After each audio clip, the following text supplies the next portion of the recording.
Okay, it's about 9:35, and we're going to get ready to get started here. Today is October the 3rd, 2013. This is a special meeting of Commissioners Court. Our purpose today will be to discuss our renewal of county employee health life insurance that will go into effect 1st of 2014. We've got with us CAPS Insurance, our consultants. So let's everybody stand. We'll begin with a prayer and a pledge of allegiance. Dear Heavenly Father, we thank you again for the change of the seasons, for the cooler weather and the rain. We thank you for this chance to gather together and transact business on this beautiful day. Thank you for each person that is here and the contributions that they make to this county. We pray for wisdom, direction, to make wise choices. We thank you for the good year that we've had budget-wise, especially as it relates to our health insurance. We pray that you would allow that trend to continue. Bless us with your presence, Lord, and preside over this meeting. In Christ's name, I pray. Amen. Amen. I pledge allegiance to the flag of the United States of America and to the republic for which it stands, one nation, under God, indivisible, with liberty and justice for all.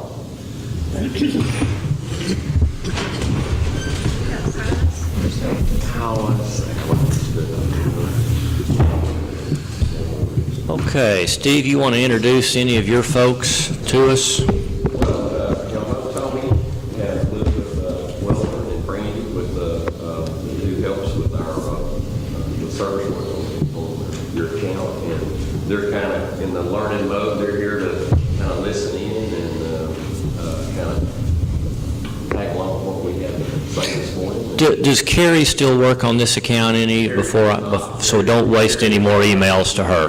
Carrie does not work for us anymore. Oh, okay, I didn't know that. She actually is working special now. Okay. So, but anyway, Chris Kaplinger will be here approximately 10 o'clock. So I think Tony was going to cover life insurance, retirement. We talk about retirement medical real quick, and then when Chris gets here, we'll talk about the renewal on the self-funded, partial self-funded plan. Since I've got nobody on this side of the table, we all point those mics kind of towards you. Yeah, sure. There you go. Like they do on C-SPAN. There we go. Yeah. Just wanted to basically to go over what we're going to do on life insurance. I know we talked about this in the last meeting, but y'all agreed to do the flat $50,000 for everybody, including employees who will grandfather who you can confirm is still with us, I guess, living below that. From the retirees, yes. I think you know where your employees are as far as those people go. But all the retirees will, and so in doing that, we're not going to have this effective until January 1. Is that correct?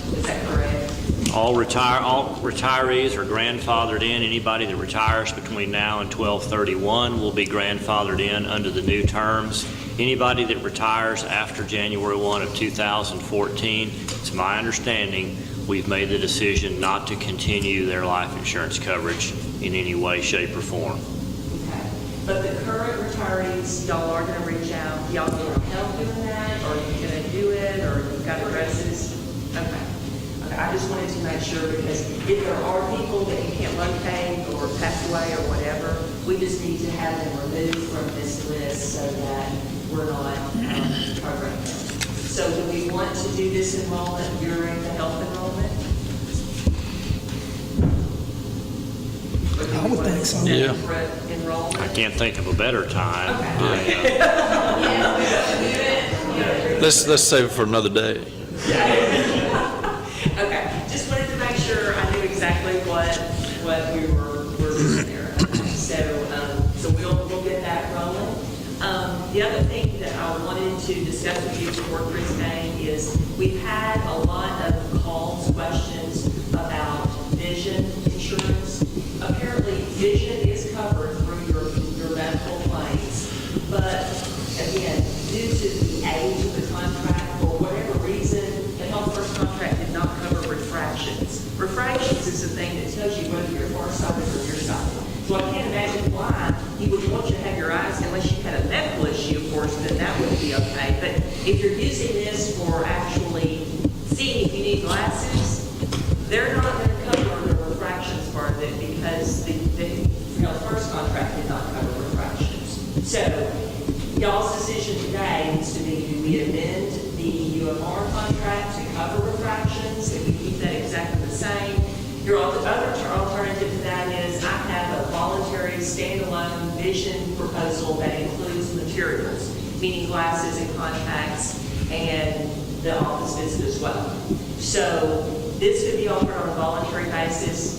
We will not take any commission on it, and Steve said we won't charge any more for it. We'll just help you administer that if you want to offer this to your folks.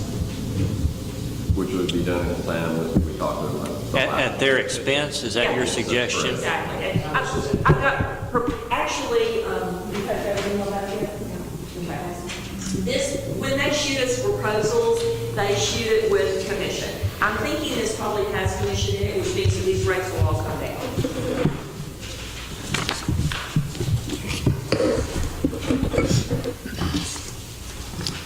You have enough? Okay. And they did quote this with and without retirees. You don't offer your retirees any other, I'm talking retirees over age 65. You don't offer them anything but the $10,000 life insurance, correct? Right. So the, sorry? I will get it downloaded in here. Okay. So it'll just be a little bit less. So the plan 1 includes everybody. The plan 2 is just active employees. And your other choice you have here is network. Davis network includes like chain stores, Walmart's, Lynn Crafters,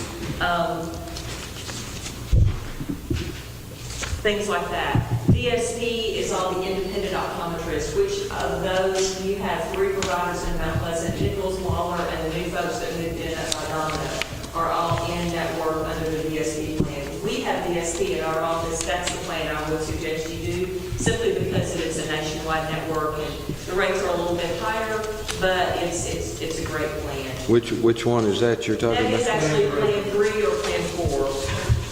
3 and 4. We on for both page DSP. 5 of 8 and 7. It's 3 and 2. Exactly. 3 is required. So really 4 is what you're looking at. Correct.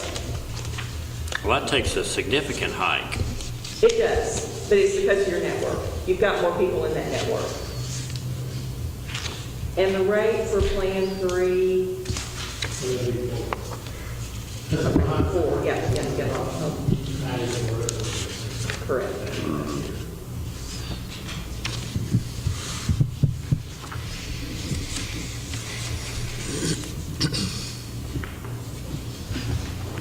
Rate for plan 4 is $9.56 for employee only, $16.09 for employee spouse, $16.41 for employee children or child, and $25.97 for the family. Those are monthly rates.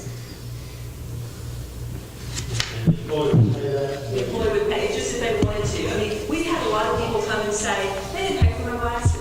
Well, apparently they've never paid for glasses, but apparently a lot of people want them to pay for glasses. So if you want to offer something to them, your colonial guy doesn't have a vision plan that would do like this, we'll help you administer it basically for a This is eligible under the cafeteria plan, yes, sir. Right, correct. So this can be offered by as few or as many as that wanted it. Correct. But just one more bookkeeping headache as you add and delete people Well, from this actually, it's not plan. actually a bookkeeping headache because it's administered through Guardian. And since you're moving your basic life, your voluntary life to Guardian, this would just be another line item. So if you had Joe Smith would have $50,000 life insurance, you'd have the rate for that. If Joe had chosen voluntary life, you would have the deduction for that. And if you chose vision, you would have the deduction for that. It would be nothing, and it would be paid for with the same bill that you're going to pay your life insurance on. But as far as at the individual employee level, while doing payroll, you're going to be having Could be a another deduction. bouncing off and on. That's correct. I just just wanted to bring the opportunity to add it for you so that we can go back to people that say, you know, you do not have a vision plan and you don't have, you don't have a material vision plan. You've got the plan to cover the exam only, and that's what you got. But we also, maybe it's not part of the vision, but we also cover basics, whatever it's called. Right, exactly. Which is kind of That's something crazy. that a lot of people don't cover, but we do. Exactly, which is kind of unusual that the county would cover LASIX and not covering the fact that, to tell them whether they're near or farsighted. Whether they need glasses. We cover LASIK surgery. A substantial portion of it? It's just covered as under your medical benefit, subject to deductible co-insurance. And that's something that apparently was added several years ago. It was added. Yeah. Because I am, that was in 1995, so it's been around long. Well, in plans like this, I mean, who's the big winner in this policy right here? Are you just spending dollars to later collect the dollars? We've got a family of 4, and we all either wear glasses or contacts, and I'm going to pay $20 a month or $25 a month when glasses are $400 or $500 to get done. I mean, if you can see the value of it in it, some people cannot see the value of it in it. But we've got a lot of people that are on a limited budget. They can go for $25 and get a pair of glasses, $10 for the exam if you choose, if you add, and we can probably take the exam benefit out of this and just have this as a material benefit, which would make that cost go down even more. If you're going to keep the exam benefit under the medical, but my thought is if you're going to add this as a voluntary plan, take it out of your medical plan, just deduct it entirely. So if you go for the exam, it won't fall under your wellness? Well, that would be a point that maybe you want to do. Yeah. So, yeah, right now it does. Right. And that's not costing a lot of money It's anyway, not. you know. Well, basically, it's not costing the county anything to offer this, other than if we have 15 people sign up, we're gonna have to put it in. Well, But you're only gonna do it once a year. Right. They have to sign up when they sign up for all the. In other words, they can't be coming off and on as often. They can't come off and on, they do it once a year. And then once that dollar amount is fixed, it stays fixed to the, you willing to take that on? Unless they have a qualifying event. Because if Very they sad. tax it, they can't drop it. Unless you have a Unless qualifying they event. right. Okay. So I just didn't want them jumping in and jumping out. And they cannot do that unless they have death, divorce, marriage, or adoption, or lots of other kinds. Well, if we can offer this at no cost to the county and it's not a significant bookkeeping burden, I'd be in favor of it. What do y'all think? Is it Which one? 3? I personally would like to give them, I think those 3 local options is a pretty nice option. Yeah, and you do not have that with Davis. With Davis, you only have the one option of the guy in Walmart is on Davis. That's on Davis. What's the one where we open it up to Lawler and, That is the plan 3. oh, that's Plan 3? I mean, Plan 3? 4. Plan 4. 3 and 4 the same plans. 3 would have been if you had included retirees, which I'm assuming it would drop from everything else. Which one is non-retiree? Number 4, and that gives them the flexibility of going around here in town, and it's about $10 for an employee, It's or, those rates I gave you, $26, $25.97 for a man. but 9 something. 4, 956 for them. employee and spouse, 16, Right. Right. 69. so $200 a year. How often can you get new glasses? The schedule is down here under reimbursements. Actually, service frequency, exams every year, lenses are every year. So if you like your frames and you just want to replace your lenses, you get that every year. Contacts are every year, but the caveat to that is if you get contacts, it's going to throw your frame benefit off for a year. So what I tell people when I do enrollments is if you wear glasses, use your benefit for glasses and try your contacts. It's better that way. Frames you can get every other year.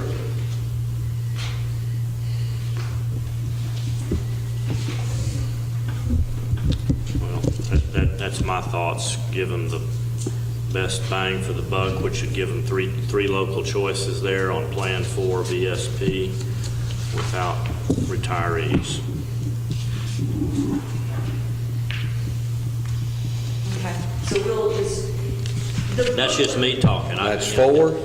That's plan number 4, but this is not a real important item to It's me, not. to me personally, but here's an opportunity to pass on maybe a desirable, I'm sure everybody wants vision coverage if they're not paying for it. How many of them are going to want it with, But, I mean, how often do y'all pay? Every 26, 24? Okay, so- Charity, who you looking for? Just me going and take notes, but this is not the regular meeting. It's a insurance workshop.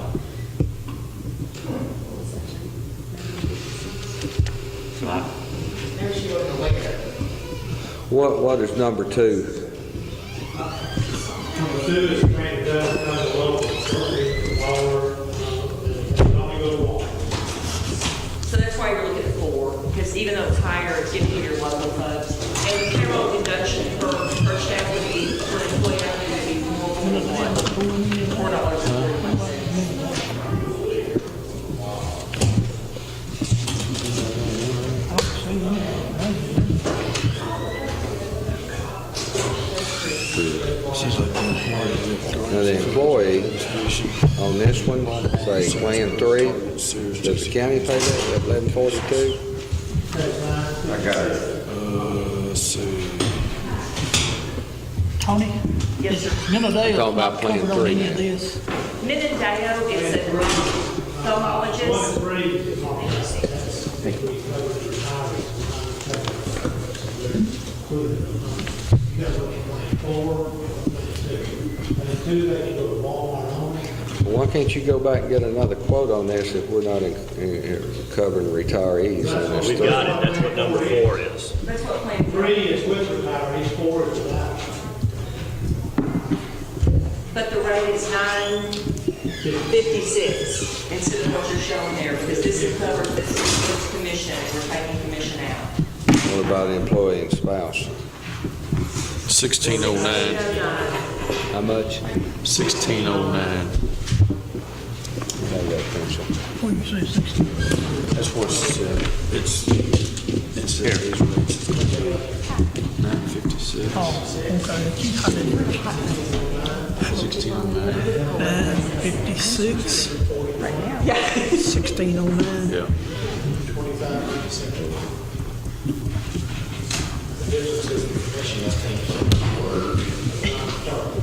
1641. Okay. 25. It's coverage we don't offer now, basically we're saying to employees, we'll But it's going to be took out of the medical, isn't it? No. You gonna Only let- This medical is going to stay in the medical. I understand that, but don't we have it in the medical now? Not this kind of coverage. The This is exam. just- This is glasses and contacts. Oh. You basically. have a vision coverage only, which Chris has explained does not cover refractions, Okay. which is the whether you need glasses or not, basically. Okay. Which I would recommend that we add that. There's no cost to the plan other than when you go have an eye exam, which is what is covered under your medical plan currently. They tend to do a Are you refraction saying- to be able to let you know if you're nearsighted or farsighted. It's Are kind you of saying goes keep it in the hand medical plan or switch it to this Okay, plan? that's two different things here. Right. Okay, all she's talking about is including that one extra benefit of refractions under medical. Right. Okay, if they want to have coverage for glasses and contacts and that sort of thing, it's going to be this voluntary deal. Okay, so that would stay under medical and it'd still be at no cost to the medical. It wouldn't increase or anything. Well, there's maybe a few additional charges. Obviously, if they go and incur that charge, then yes, there's gonna, Its average is $10 to $15 for But that. it's already on there, isn't it? No. not right now. It's not on there. No. That's what I said. Your plan does not cover the doctor telling you if you need glasses. You can go to the doctor and have the eye exam, and I'm not exactly sure what you get done without having that done, but at any rate, so maybe you have a medical condition and you were going to Dr. Menendeo, Thomas, that would be something like maybe you have cataracts or something, then that would be, I think, maybe where the vision was being benefit was being used for possibly. But to answer to your question, Dr. Mendeneo is an ophthalmologist. He's not in any of these networks, either Titus or VSP. But he would be covered underneath the medical eye exam portion of your health plan to have your eyes checked. Okay? Because he does conditions, cataracts, that kind of stuff. These people, Nichols, Lawler, people by Domino's, they're basically to give you glasses. Okay? Optometrists, exactly. So right now, if you went to Dr. Lawler, for example, for an annual check, he would break down his bill into checking for diseases and refraction, and part of that bill would be paid by our policy and part of it wouldn't be. Yes, that's correct. I don't want to take on any additional cost to our self-funded plan. Okay, then if they want to find out if they need glasses, they would have to buy the vision plan themselves. Yes, sir. We'll just leave the medical. And I believe that cost to that employee of an annual exam that's related to refraction is going to be minimal. Okay. Just leave the medical plan. That's just me talking. I'm Yeah. just voicing my opinion. I mean, it's not a big deal either way. It's really not. You don't want to take on any expenses, no big deal. I think we're adding on a nice, I think you're adding a nice feature here, even though they are paying for it. I'm going to personally be interested in this. I think it's a good deal. I think you'd be surprised at the participation that you have. We normally have very good participation because it's an inexpensive benefit that they can run through the cafeteria plan. And it's just one more thing that you kind of put in your quiver that you offer to your employees. It doesn't cost us anything. Doesn't cost you anything. If I want to get this plan and it's not part of the county, I'd like to talk to y'all. Oh, yeah. Yeah. Sure. You sign up in December, like you sign up for all your Okay. appointments. All right. I mean, they will talk to your employees when they do the enrollment. They'll be talking to your employees about We the life don't- insurance, the medical, and if they want to add. We don't have this coverage anyway now, so if they want this option, they can talk with you. And this is when we have our sign-up date. This is when y'all need to talk with them, and I'll talk to them beforehand, but Yeah, we'll explain what the benefits. if they want it. Exactly. Yeah, I mean, all this is voluntary, so we And don't that's- make anybody if they don't want That's it. what it'll be, 1609? That's the monthly rate, so 1609 times 12 divided by 26 would be the Right. payroll deduction. That's for employee spouse. Right. It's $441 if you've got an employee only per check. $4.41. Oh, okay. It's employee only, right? Okay. Yes, ma'am. May I play devil's advocate? Sure. Vision is not an insurance plan. It's a prepaid program. So over the period of the plan, you're probably paying in premium what you would have paid out in vision. Your health plan does pay for any medical condition that involves vision.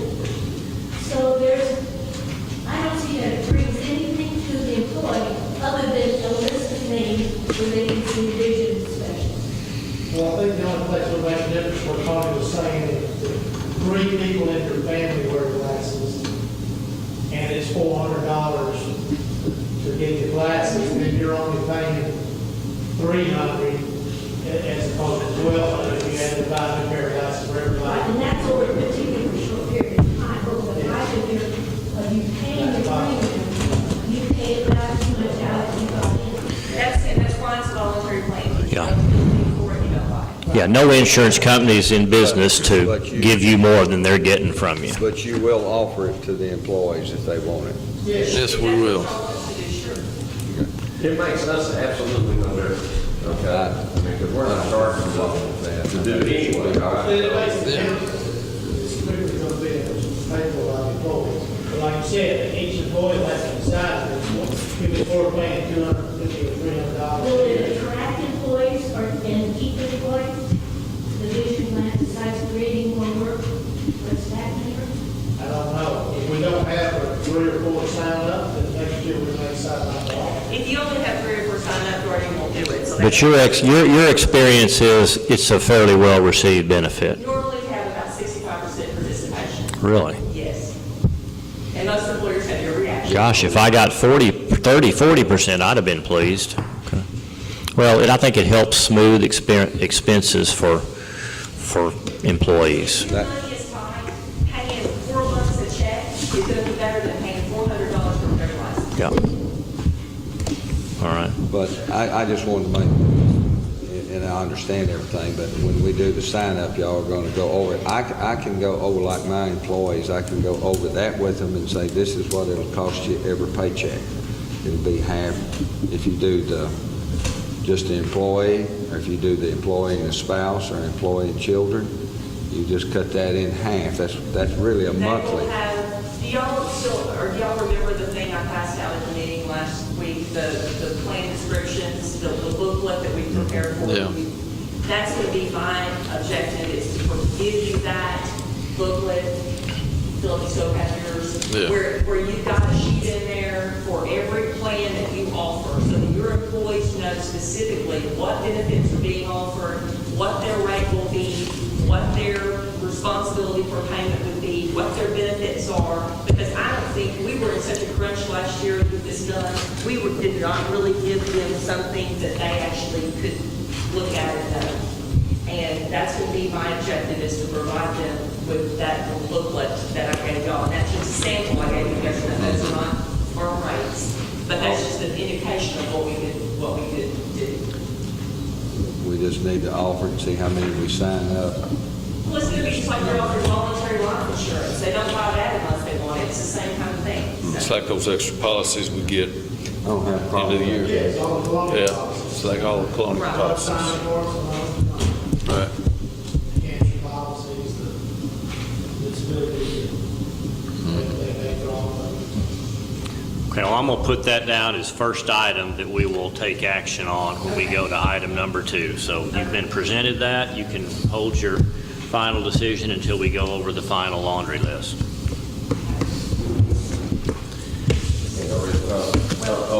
Sorry, man.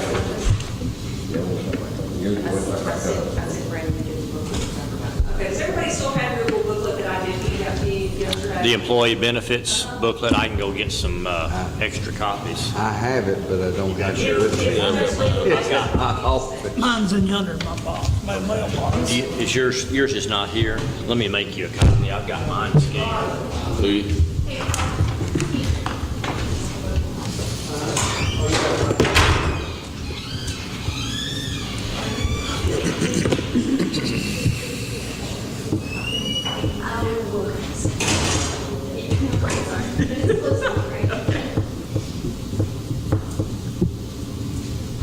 Yeah, I thought I'd be later. Now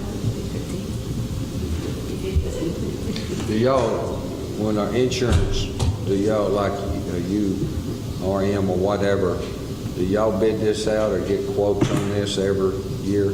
On which part? Well, we're going to talk about it in just a minute on our, we're talking about our stop loss insurance. And, as far as administration goes, we will talk about that. What is our percentage on administration this year? This is staying the same as it was last year.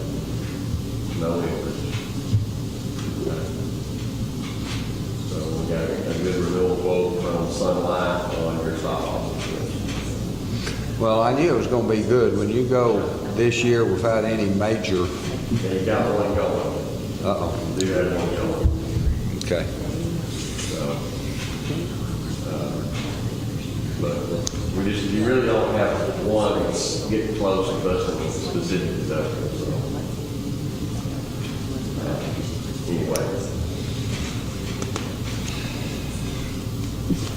But you still got to get it done. The renewal is great, so.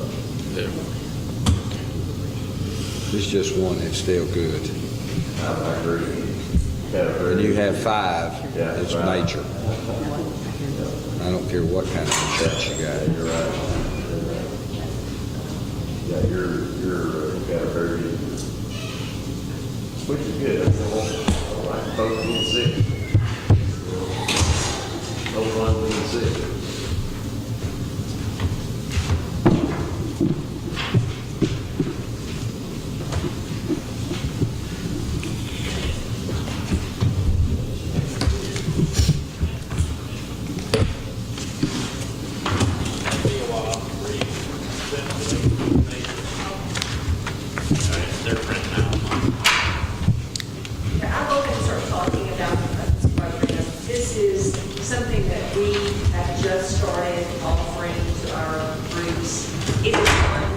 right there, Carl, what page is that on? Page 89 in the booklet that I handed out to you. Compass, It's printing. the Compass plan is a way for your employees to actually pull around within your network and find the least expensive provider. Okay? That it's proactive, they've got to do it. You get, on page 8 and 9 in the booklet, I went ahead and just threw it in there so you can see what they would be looking at. They do a lot of different things, but in my opinion, the most important thing that they do is like if you've got somebody possibly having a colonoscopy, they know which network you're in, they know where you are, they ask you how far you're willing to travel, and they just give you the rates for the 3 cheapest providers in your area and where you can go get that procedure done. Ultimately, it's going to reduce their costs because obviously they're paying the first part of their deductible for some of the things that they're having done, but it's going to reduce the county's cost as well. It does cost $5 a head, or actually $4.50, we take out our commission. And it is per month per employee, but it's something that I wanted y'all to be aware of, that it's available to you, even if you don't act on this year, to at least know that something like this is available to you. Chris said that she's got 2 or 3 groups that are using this plan already in Dallas. It's just, Steve, you want to throw it in? Yeah, I mean, to me, it's really important when you're running something for your employees to have an opportunity to go to the provider, have an option to go to the provider. It's less expensive. In other words, you got an MRI that might cost, they're planning on having an MRI done in Dallas. For instance, an MRI costs $1,500 at that facility. Well, another facility might be just as good and charge $700. It's crazy. I didn't realize there was a large difference between rates from one facility to the next. And that's what this Compass program does, is they analyze claims data from a lot of different sources and then compile that data, and then, they basically point the employee, or they give them an option. They go, here's your 3 providers that are within your parameters. Say you want to be within 25 miles of your hometown, where you live or whatever. And it gives you the basic cost of those services at those providers. And it's kind of shocking the difference between one and the next. Well, most people that I talk with, they want to go, they got a specific doctor they want to go to. Yeah, that's fine. So there's nothing in that program that says you have to go to any one, okay? And if you got one that they just don't go to that doctor no matter what he charges, as long as it's in network, or if you're not in network, they don't do that. Let me ask, do you have a list of the hospitals and doctors that are in the network? It's not a network thing at all. They use your network. They use your UMR network. What they do is, Luminant does this. So if you've got any Luminant people, they absolutely love this program. Because what they do is they will, and it may not be so much important for y'all because your people have a relatively low deductible, okay? But for groups that have a $2,000 or $5,000 deductible, this is a huge plan. Yeah, that's what I was about to say. That's for sure. I don't know what our 450 is going to be well used because. Are they going to be motivated if it doesn't save them any money? Are they? But they also will check your drugs. So if you're taking a drug that might be in the higher copay, they will look and see whether there's a drug that is not. They will also look and see if you're looking for a female gynecologist in Plano, Texas, they will give you a list of all the female gynecologists in Plano, Texas and say these are the ones in your network and whether they're board certified and what they're qualified. That part they might use. And that's kind of what this chart shows that you got in the book. It shows that they will do a lot more things. But Steve and I feel it is you're paying us to bring you ideas, and this is an idea that if we don't tell you about it, somebody else might come and say, hey, did they ever tell you about this? So we're just laying it out there as far as an idea that really I think is an awesome plan. But And it would be nice for the county, since we're self-assured, the employees use that and go to the lower rate, but yeah. there's no incentive for their individual. Yeah. For our Most people are gonna go to the people they're used to. And where else, and just so you know, like if you're going to your doctor that you want to have something done, how many times have you been to the doctor and goes, where do you want to have this done? You want to have this done at Milwaukee Regional? You want to have this done at Good Shepherd? And you say, if you, both of those networks, or both of those hospitals are in your network, most people say, I don't care, you pick. You just brought, But amazingly, the cost is really different between those two facilities. you just brought something up, and you said, Mother Francis, have y'all ever worked on East Texas Medical Center? Did they ever give you a We're quote? still in negotiations with them. Still We have not negotiating been with able to get a contract accepted at this time. Okay, we come up and there's a doctor that we like, and we can and I know the answer to this, but we can contact you and you can say they're in network or out of network. Correct. Because people ask me and I said, really, you need to get a hold of y'all and see if they're in. They actually can go on that website and train a lot of people how to get on. Or they can call customer service. They can call the 800 number on their ID card. Okay, and well, we'll verify that. let me say this, and y'all know what I'm talking about is the truth on this, but you mentioned UMR, and for some reason, and I think y'all done a great job sending letters out and saying we need to do this. This is two different things here, but UMR does not have a good reputation, and I'm just telling it just like it is. A lot of doctors and people, they just don't like them. And I don't know what you can do. I don't know if you can change the name or what, but you just say UMR, and I said, it's two different things here. You don't understand what we're discussing here. Oh, no, UMR, and it's just really hard to explain to them. And finally, I got Dr. Williams to take a chance on this and do it, and he did. And so far, he's been happy. But I'm telling you, he wasn't happy at all when I told him. I said, this is different. No, it's the same thing, UMR. I mean, They're negative. I don't know what they're going to do to change your image, but they're going to have to do something. They're going. I mean, obviously, there's a lot of folks that don't like Blue Cross. And the reason they don't like You're Blue right Cross there, is too. because they get in their pocket.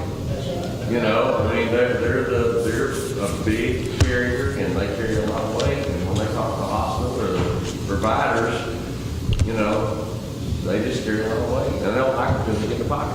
They don't like United Healthcare because they get in their pocket. You know, so. The only reason the doctors would like him is because they don't pay them as much as they think they ought to be paid. No. I can promise you that's what it is. I can promise you that Dr. Williams was cheaper than the hospital, and he told them to go to the hospital, didn't he? And I tried to explain, you don't have to go to the hospital, you can do it right here. I think a large part of the confusion is that some of the providers, United Healthcare does have a specific lab company that they require to be used. And I think sometimes because the card says the network is United Healthcare, is that correct statement? Okay. And I think, Mike, there was maybe some confusion to that, but I can tell you, every person Well, I know there was. that came to our meetings last week, where we were there for 4.5 hours at the Sheriff's Department and saw 2 people. And then we were the next morning here from 8 until noon and saw more, but probably not more than 15, right? No. But every one of those folks that made the effort to come here, we explained to them who is UMR, who is United Healthcare, and what role CAPS has in that. Well, the We one don't pay the claims. A lot of people thought we were paying the claims. Yeah. Well, quite a few things that we had problems with was corrected, and that's the difference right there. Right. Yep. And we want to work through those. Every time you hear something like that, we won't hear about it, we won't try to work through that. Well, I explained that to them, my employees, explained to them, you're going to have to tell, they don't know if you don't tell them. Right. And, of course, I got frustrated today. I was there with you, and you were trying to explain to Dr. Williams' office, and they were not nice to you know. I wanted to ask you about this Compass card again. Is it $450 per employee a year? Per month, per year. Per month, per year, And okay. What $60 Yeah, a there's year. a couple of things, I didn't have very many of them, but I do have some of these, which gives you a little bit more in-depth analysis of what they do, where they'll show you the difference between the costs. And again, whether or not they'll do this or not, I just think you need to know what's in there, because I don't want anybody to say. I just don't know, I- particular situation, it's gonna be worth it for the county to pay $50 a year for every employee. They're gonna go about the budget. They might use it occasionally. For the pharmacy, to find a doctor. Find a doctor. They will also, Yeah. yeah, they'll also transfer medical records, like if you're changing doctors. There's a lot of, really helpful things. Again, my point of bringing this up is just so that y'all know it exists. So that we don't want somebody to come in and say, hey, y'all can't never tell y'all about That's this. it. It takes you to these things like that, where the deductibles higher. Correct. So the employees use it to try to. Reduce their out-of-pocket. Correct. Well, the big winner would be the county if they would utilize it, but And it may be that when the plan is tweaked in future years, that this is implemented to show, because the other thing too, and what I've done on the groups that bought this, is we actually give their utilization reports from the previous year, and Compass will do a report that will say, if the employees had actually utilized this plan, here's the savings to the employer. Again, you gotta get them to do it. The other thing too is that, it's more of a benefit maybe for those dependents. Because if you buy this for the employee, they can also use this for their dependents that may not have any coverage, or somebody that's doing a cash price basis, and use that to find the cheapest place to go to do something if their kids don't have coverage, or if their husband doesn't have coverage. They don't have coverage. Right. They don't even have to, yeah. If you're buying this for all your people, and they actually will have two cars, one for themselves and one for their dependent units. Even if those dependents might have coverage with CAPS insurance, or they might not be covered at all, they will actually extend, that benefit includes the whole family unit, not just the employee. So it's perceived as more of a overall benefit, that of course it's going to cost you, but again, you just be aware of the availability of it and y'all make that decision.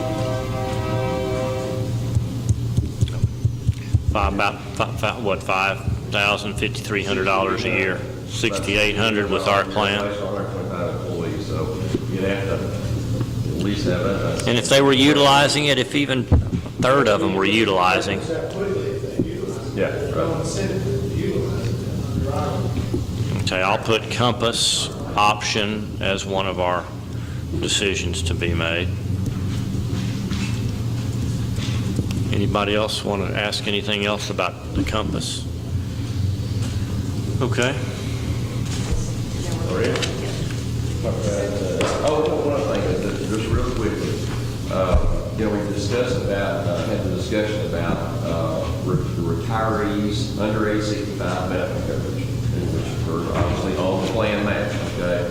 We would like to at least look at, getting a census, And there's 6. office. Is it just 6? Okay, oh, we already have that, okay, we got the age. Chris and Chris, you may want to speak to this as well, because Chrissy gave us that there's 6 of them that are Okay, currently okay. under age 65. Okay, well, what we would like to do at least is look at what it would cost to put those retirees on individual policies for 2014.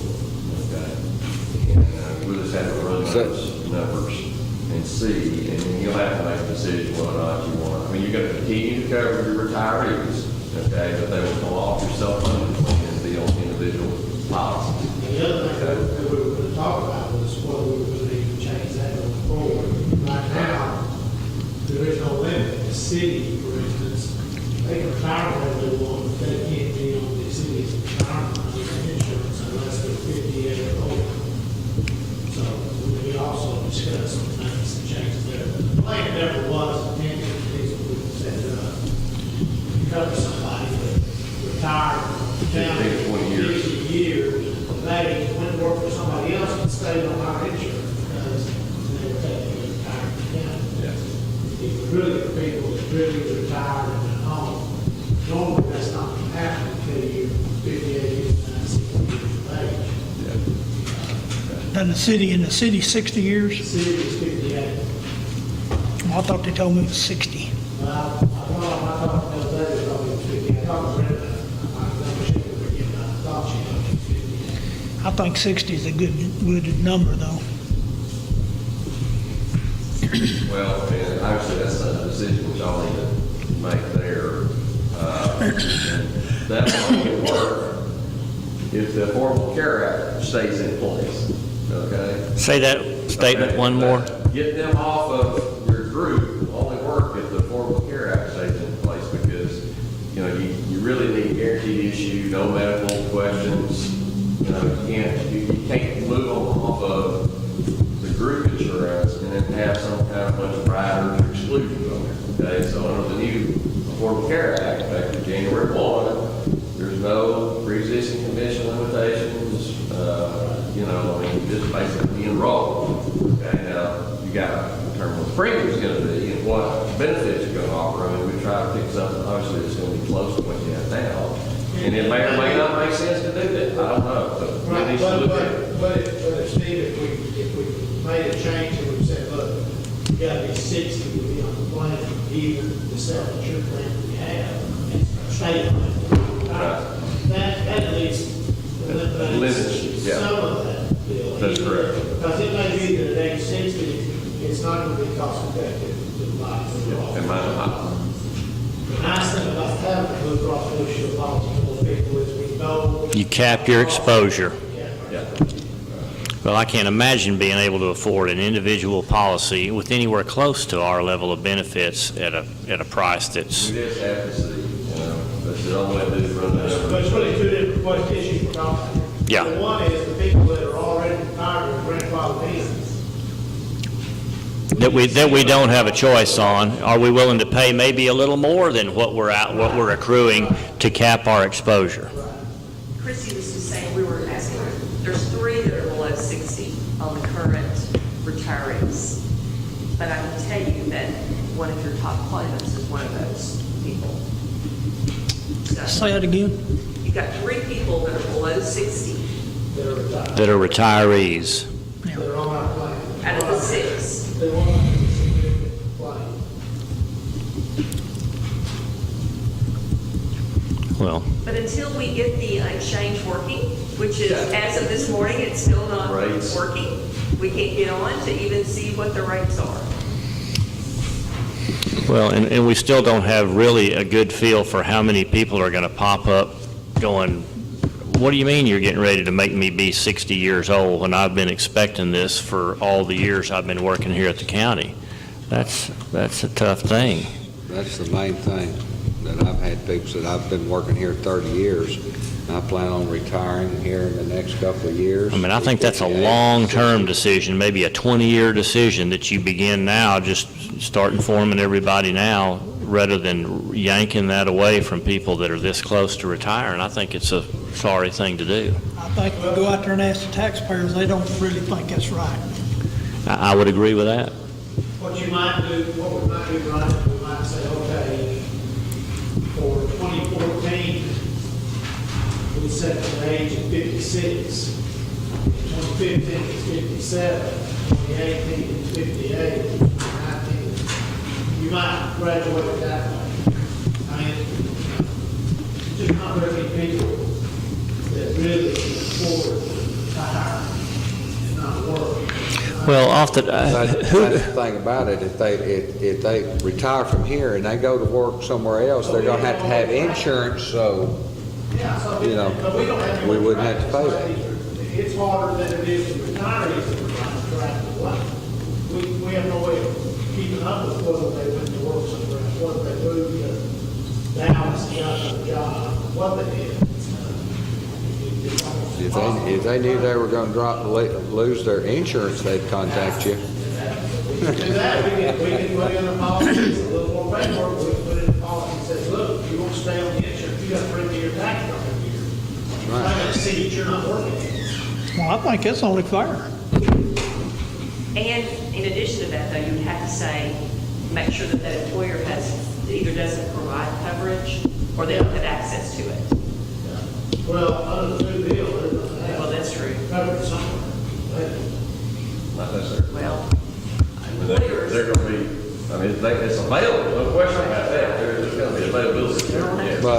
what you're saying there, I think it's really good. You know, you can step it up, like 56, then the next year 50, it goes up with the group till you get to. What's the whatever. youngest you could possibly retire around here? 50? 49. If she makes it. Well, what would be a good start point then? Would it be good to do a study of who's planning on retiring or something like that? Or just set a, I think you just need to set some numbers and go by it. It's just like, remember my office, if they're able to retire at 55, we'll say, look, we put policy in, you gotta be 50, then they'll stay one more year before they retire. It's to their advantage to stay as long, that's what I think, the longer you work, even though you're eligible to retire, the longer you work, the more money you're gonna have in retirement. Because it just pays better. well, you can rationalize all you want, but if you pick out an individual circumstance here where somebody says, yeah, but I've been planning this for 20 years, they're going to be upset. You're just going to have to be, Having Obamacare and Yeah. 14%. you just got to be prepared to deal with those, but I would like to see a stair-step approach like you've suggested there. And Well, I think if we're going to do the stair step, I'd say 58 would be the starting point. starting point. 58, 59, and 60, and a 3.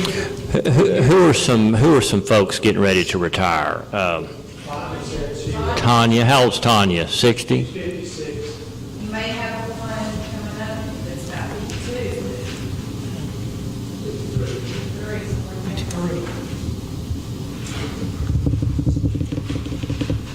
53. Is that an employee of one of y'all's? I got one that probably is. Okay, how would that conversation go?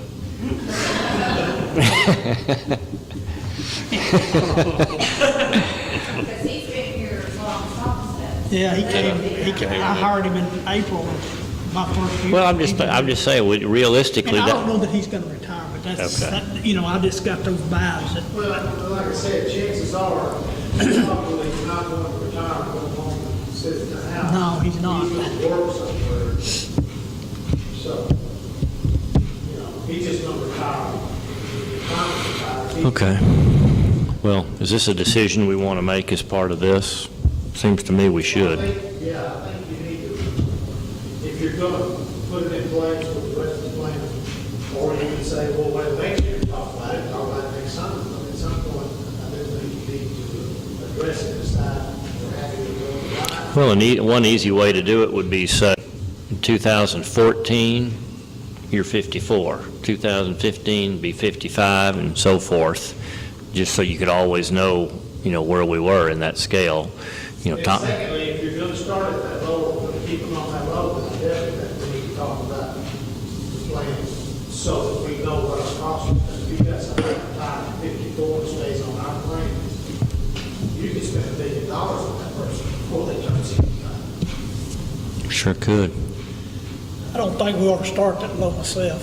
Okay. Yeah, that's going to be, at some point, that's going to be a pretty county cost to the county, those retirements people, I think. Well, the odds are just, if they work that time, they would still cost that. The pool, of course, what it does, if we have a surplus that's put back in that pool, then that helps take care of those years that you have all this. And the more that's in that pool, it looks like to me, the bigger the pool would be. But the pool's created by the county. Well, that's a benefit to the employees.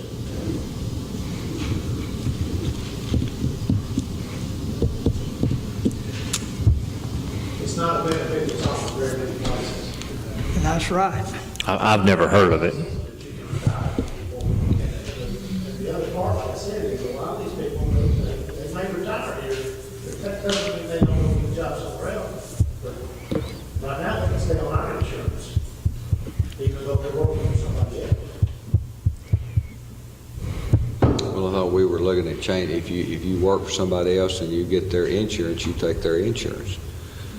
That's a spouse, I mean, Well, that's fine, that's how we will monitor Leasing would be your issue.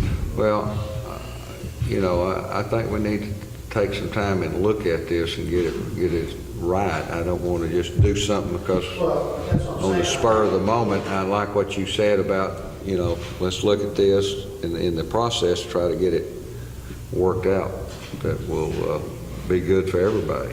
A retiree's spouse, how is that handled right now? We pay They stay on there too, wow. employees. I thought we was gonna change it, or I thought we did change it.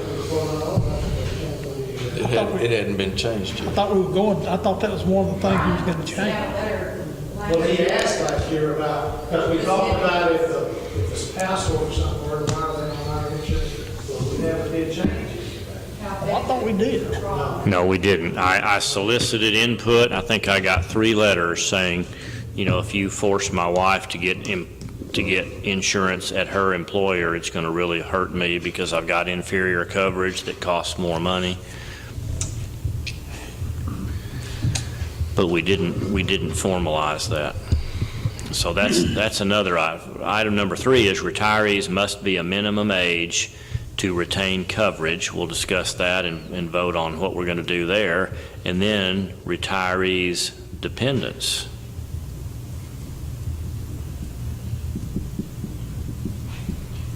Coverage. And then the other thing's going to be, if you're going to look at this, replace it being in the retirees being in our insurance as opposed to buying them by standing on policy Put retirees at the same benefit. on at the same benefits. It has to be a close. You're not going to match. Put retirees on Yeah, individual you may not get the policy. same benefits if you do that, right? Yeah, closest you can get them, but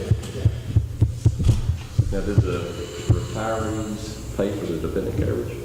Yes. They pay the entire cost of your estimate? They pay the whatever. We pay that now. It doesn't change from what The- they were working. Wow, okay. that may be something we need to change too. She got a kid that's 12, 13 years old. Probably the 50-year-old, something. Yeah. We probably need to change that some way too.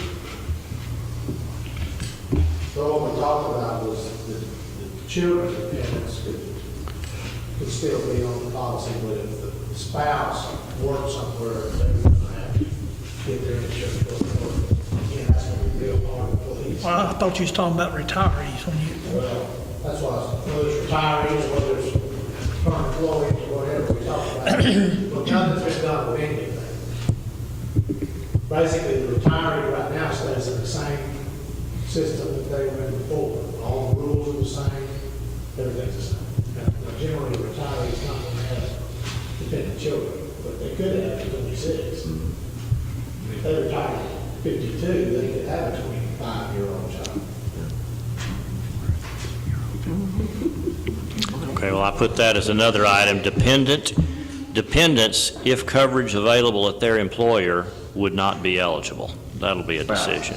Spouses, Spouse, okay.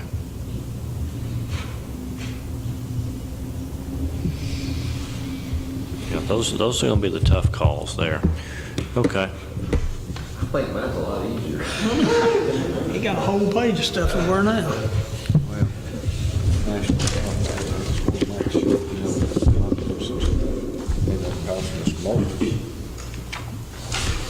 Well, you really have to try to phase some of that stuff out to give people time to adjust to it. Is all this, we're gonna vote on all this today, or we're gonna come back in court and do it? Well, we can vote on any that we want to vote on today. I'm just trying to keep a running list of the decisions we need to make either today or at some point in the future. But we've got as an item number 2 to make changes.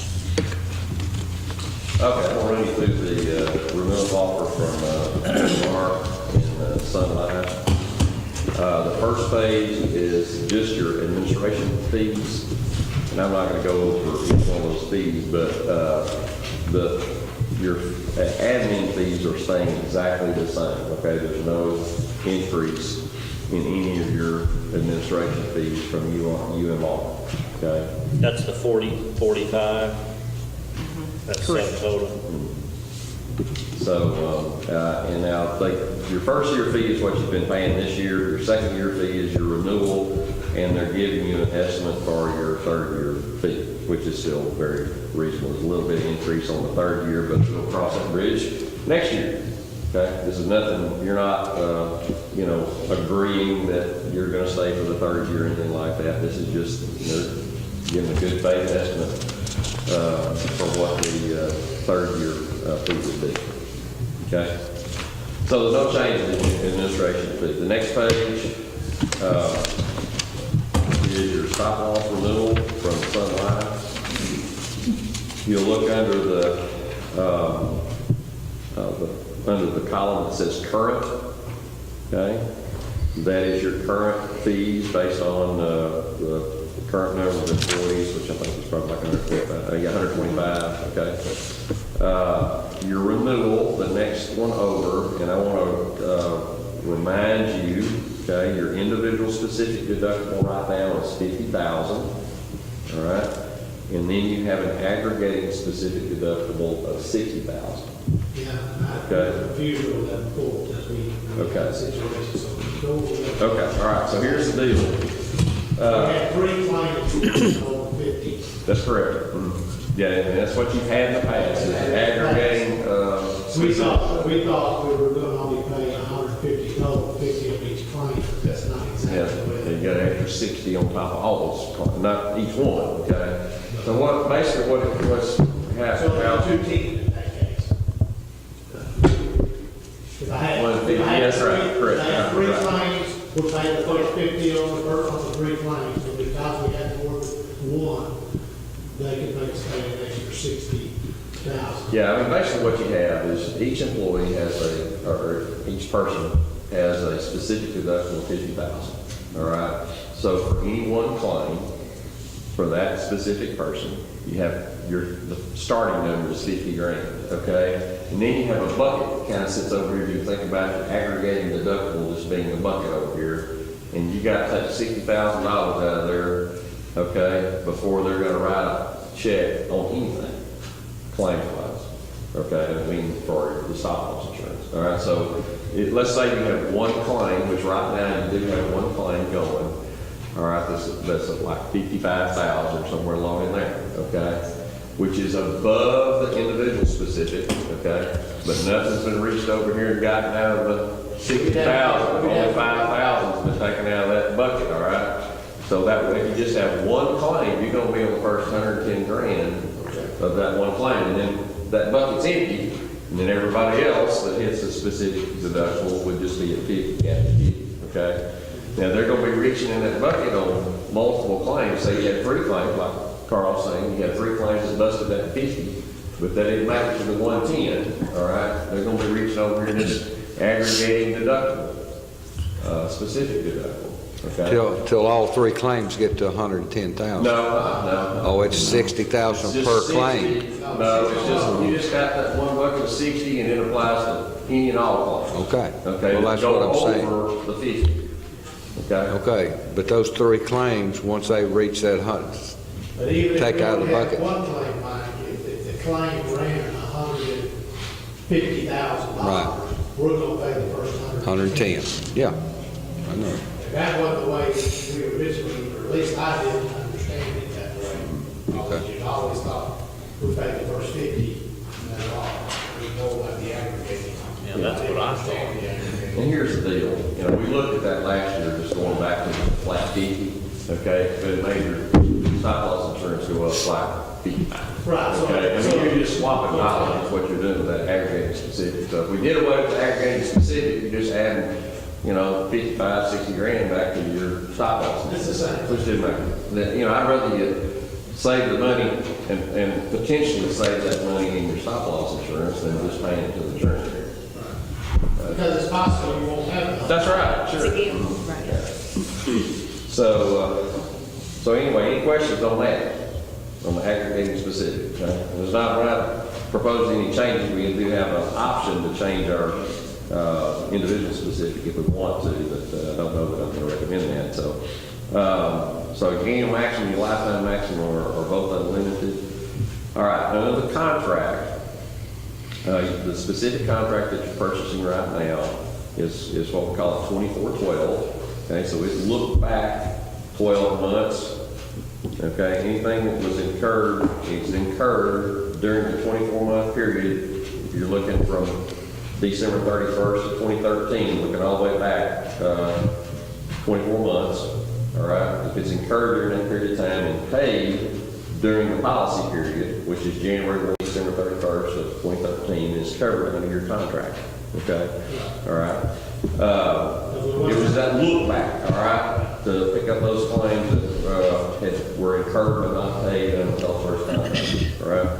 So, and the normal thing, which is what we have here, is to renew on what we call a paid contract. Doesn't matter when the claim's incurred, if it gets paid from January 1 of 2014 to December 31st, 2014, it's covered in your stop loss contract. It's the broadest contract that we can get under a partially self-funded type arrangement, all right? Which is what we prefer, okay? You have less likelihood of claims falling outside of your contract than a paid contract, okay? So there is, the carrier, as far as the carrier goes, is picking up a little bit more exposure by moving you to a paid contract. And normally the premiums for paid contracts are a little higher, all right? Which we knew going in. But if you'll look under the renewal, come right down, we might as well just go to the monthly total. Right now, you're paying approximately 21, that 19,718 is what you're paying for your specific premium. Okay? It's going to 21,848, a 10.8% increase. Okay. Let's just kind of, we'll finish out the renewal column there. Your aggregate stop loss coverage with $1 million limit, your annual premium, or your total monthly premium, might as well call it $1,200, and it's about $1,100 now. Okay. On down the column there, your estimated monthly liability, your claims liability, they're putting at $98,000, it's $102,000 now. Okay, so they're estimating your claims to be a little less than what they estimated last year. And you move on down the column there, you see the total estimated self-funded plan cost. This is worst case scenario for your stop loss insurance. Okay, for your stop loss insurance and your claims is $1,456,000. And last year it was about $1,480,000. All right. So worst case scenario is slightly less than what it was last year. Even with the change in the contract, the type of contract, which we thought was pretty good. Now, they initially came out with a little bit higher increase on their specific coverage and their aggregate coverage. We went back to them and did a little negotiating and basically got 5 points removed from that, so it helped a little bit. So now they give you a couple of other options, and I don't necessarily think that's based off of what I'm seeing on the renewal that necessarily would make sense to increase your specific deductible from 50 to 60. And you see that column, that's that renewal option 1. You'll take your monthly premium down to 19,000. No change in aggregate. So it actually reduces your premium by about 3.6%. I don't necessarily think you need to do that, but that is an option. I gave it 2 options, one from 50 to 60, and then from 50 to 70. But I probably would not do that because we know we have one claim that's ready to bust our specific, and we have 3 others that are about, it's already busted, but we have 3 other claims that are in the 30 range, and we don't diagnoses on all of those. You know, so you have the potential maybe next year having more than what we had this year, so I'm hesitant to, you know, talk into bumping your specific deductible. So, and it's working well. I don't, you know, and, you know, well, let me get Mike back for it, get that saved. But ordinarily, what we would do when we're looking at, Mike, I'm getting ready to answer your question you asked me. Ordinarily, when we are looking at a renewal, especially a first year renewal, where we've gone through a transition, and the renewal comes in, what we feel like is very competitive. To answer your question, no, we would not necessarily recommend, unless you just want us to go out and solicit other proposals from other EPAs. Okay? Now, one of the things UMR will do, if we ask them to, is shop the stop loss insurance. And we can do that, but I'll be honest with you, we try to have a little consistency, at least for a couple of years. All that, if the stop loss carrier is willing to give us a decent renewal, you know, if they come back and want a, you know, a 20% renewal or something like that, but you know, okay, we're gonna shop the stop loss and you know, you have to start managing. Especially with the year we had now, we had a 20% renewal and we had, you know, 2 or 3 that hit the specifics, and you know, they're having to pay out some claims, so that's the issue with it. And you know, we will do anything you want us to do as it relates to that. I certainly, you know, it would be my recommendation if you're going to do anything to have UMR shop and stop loss insurance. I would not recommend changing PPAs again. You know, we're just now kind of getting settled down, and there's nothing here, nothing in their admin fees that would indicate that that's necessary. Let me ask you this, Steve. Yeah. If y'all look on page 4 of this little book, it shows like the summary of deductibles and all that. Summary, if you change, there were some things you can change, there was a deductible, the whole round, Right. that could affect all of these numbers. That's correct. The numbers that it would affect would be your aggregate number, would be that aggregate thresholds. All right, because what you do when you change the deductible from a, you know, 750 to 1,000, it has no bearing whatsoever on your specific stop loss rates. Okay, it's just what they're doing is giving you an estimate of what claims reduction you would have based on those benefit changes. All right, and I think we gave those to you, and you decided not to do anything on that, didn't we? Yeah, but if we look at that again this last summer, we just looked at that this summer. No, we just looked at it. That's the only thing I would say, is every summer when we go to that deal, they need to look at those type of things. Right. If it's worth. Right. I mean, it's not gonna make any difference, if there's no use changing the plan, something in the plan. Yeah. Well, correct me if I'm. All try to do is, rather than, like, big changes in 25 years, Make a little make changes. some little changes every year. Well, as my memory serves me, we talked about that, gave you some percentages on changes in deductibles or adding. I know we talked about it, I remember that, Yeah. this summer. Yeah, that was this summer. Believe me, Carl, I understand. So anyway, and y'all elected not to make any plan changes this year, I believe. Revelation. Other than some minor tweaks that we needed to do, nothing that was. So we'll look at changed this up. again next summer. That's correct. If they decide to make some changes, then you'll want to go through, and that's when you'll get these. That's correct. Well, I've had, and I'd like to look at this page just right quick. I do have a couple of things I wanted to ask about. That prescription drugs, 30-day supply generic, I think that was really good because people, I think, if you took advantage of that, use it, generic. Then they have the physician office visit is 25, which is fine. Then the, let me go, I'm on the wrong one. The non-preferred brand, I've had several people tell me you got two preferred name brand medicine, and then y'all come back and say, well, we prefer you get this. If you don't, we're going to, we're going to cost you 50 instead of 25.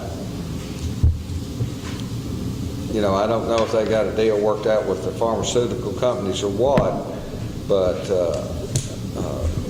and you know, I don't really, the only thing I really take is just antibiotics every now and then. I get a sinus infection or something. That's it. I'm blessed, and I understand that. But if they're a name brand, and the doctor thinks that one is the best brand for this person, they've tried this other one, and they're having problems with it. She can take this medicine better than she can this brand name. And I'm sure, Tony, are you fixing to address this? Not really, this is just showing you until I've done how much you're spending on drugs right now, which you might want to think about what you're thinking about. But anyway, that's one thing. If it's a name brand, the doctor wants to get this type of medicine, I don't have a problem with that. That preferred brand. What we had talked about, Mike, was one of the things, the issues I think we found in the sheriff's department was people that wanted to take something and had already been through a step therapy program and you didn't know it, but there is no official step therapy implemented in your drug program, which, how much would that cost to implement? I mean, that's not going to do anything, right? No. It's going to make them try something new before we move them up to something more expensive. Right. But the thing that we just handed out was on a couple of pages back in that, you actually have the cost of the prescription drugs is on that 2 of 3, and it's $131,000 just in drugs. The medical. Well, we do have a high rate of diabetes Yeah. Just than normal. yeah. All right, so you're saying we're a little out of balance, or what do you think? Your plan's probably a little more lenient versus trying to get the employees to engage with their physicians to work through prescriptions. Now, as Tony said, when we met with the sheriff's office, there were some people prior to coming on to UMR's plan, when you moved to us, that had gone through different types of drugs and found that non-preferred was a drug that worked for them. And so That's fine. And that's a highly recommended process, is, try the generics first. If they don't work, keep working through the many drugs that are available until you can find one that works for you. We do have that ability to, in our pharmacy program, to help the doctors out with, letting them know that that's a process to take, instead of having that doctor just automatically prefer that most expensive drug.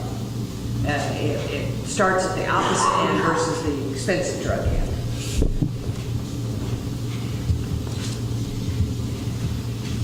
And then if that's the only one they can take, you have the ability to put in place that they could get it at the lower copay. Okay. But I don't have a problem with that if they can. But they gotta, I would recommend that they go through and prove. They've gotta go through that step Put that phase. step therapy in place first before you automatically put that in there. I've never had this problem, but I've seen people say, I just can't take that. I just can't take this. I take and I'm fine. I take this and I'm a nervous wreck. It's just something in that medicine that's affecting me. Right. And there is a process you can go through. Yes, we could put the step therapy in place, and there would be no pricing impact to your plan. It would hopefully, help the cost of the plan on the pharmacy side. Most people have a problem, they call in from training provider, or they call you and say, look, this was not working. Right.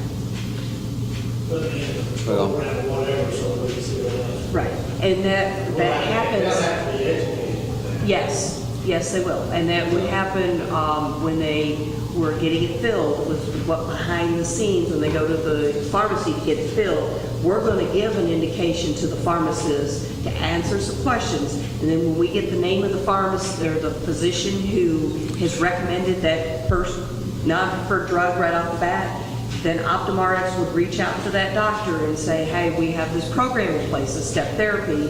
Has the patient tried this drug, or this drug? If they say yes, and they've got documentation, then everything's documented and put in place. So they don't have to go through the whole process again. Again, right. Unless But they if don't they have- haven't done it, we are going to ask the doctor to work with the patient to put them through it.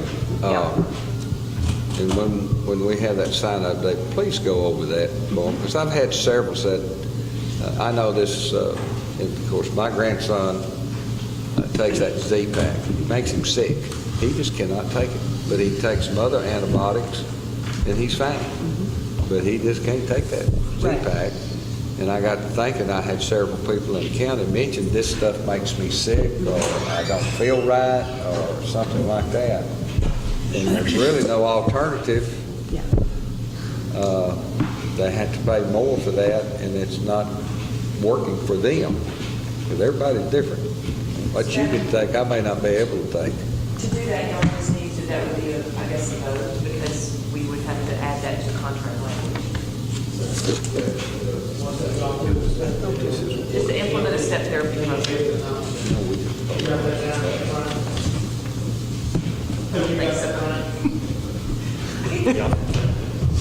Well, I'm just sitting here thinking about my next question here, and that is,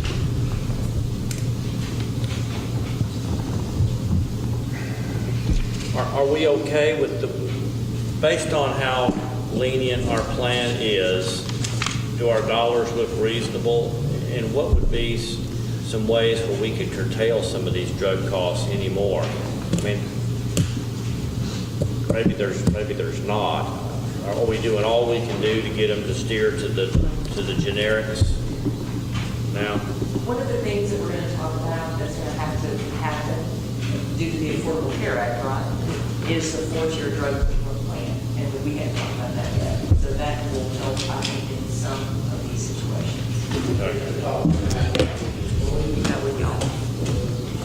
There is several contract changes that have to be made to have your plan comply with the Affordable Care Act effective January 4th, which they plan to go over those. Tony, Chris, about to go over those, and make decisions in place of that. In regard to the step therapy program, if you are going to implement that, that would be something y'all have to vote on, because I know Carl said everything has to go through the court. So that's just something that should be on the partial list of possibly if you decide to do that.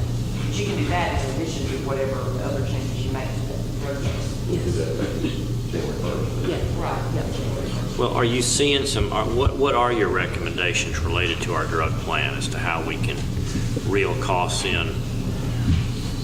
Well, I mean, if, as far as UMR and the pharmacy plan goes, I mean, they do a pretty good job trying to do that, but I mean, basically, your responsibility is to, create steerage as part of it.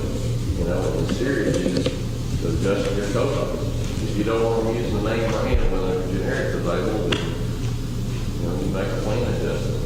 But remember, when you do that, that's money that's coming out of your employee's pocket. Okay, so, what's their co-pays now?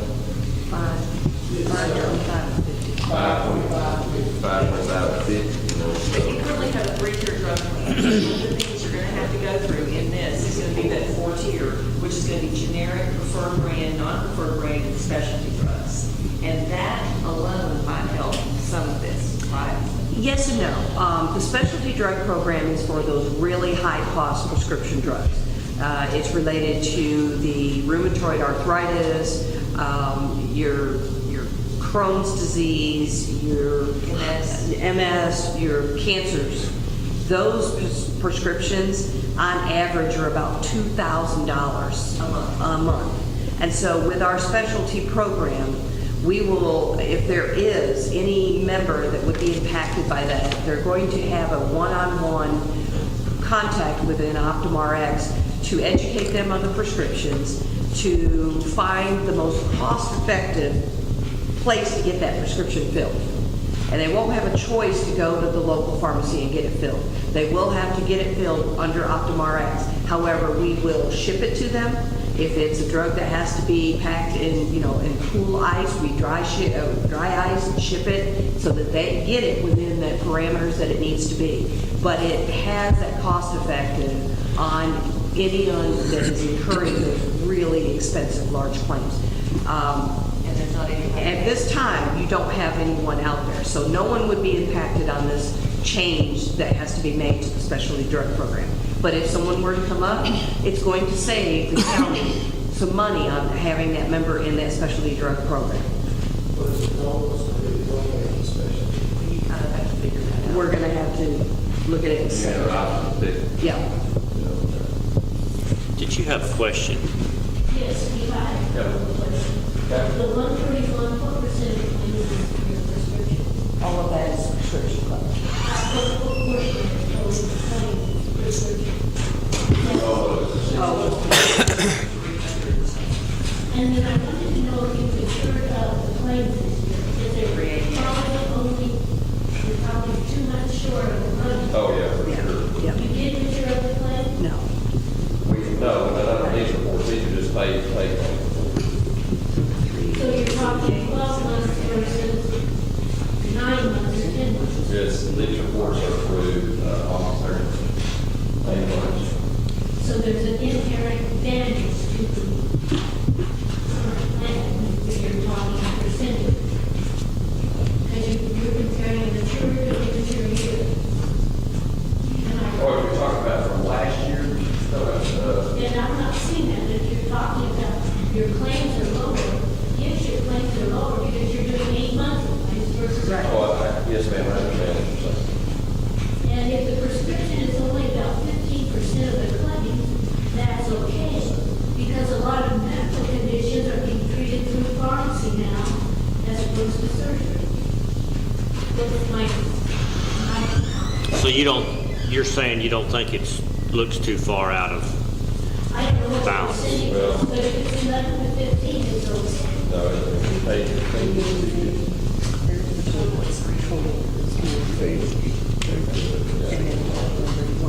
can you come back and get him later? I can get him later. I don't want to break the four. It's more than 50. How much? More than 50%. More than 50? They met 257, and the prescription is 134. Just to fill in Mount Vernon. There must not be much lag on the prescription, but there's a lot of lag on the medical. Well, that's just a good year for it. Now, that's billed claims of 700,000 too.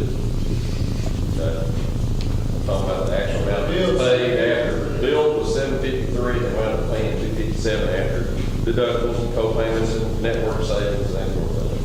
And the bill under your pharmacy was 150. Do what? Yeah. Well, What credibility did your Commonwealth carrier give to Well, let me tell you something out here. Dr. Williams, with what he had and what he did his own lab work, was 2-something. The hospital was 3-something.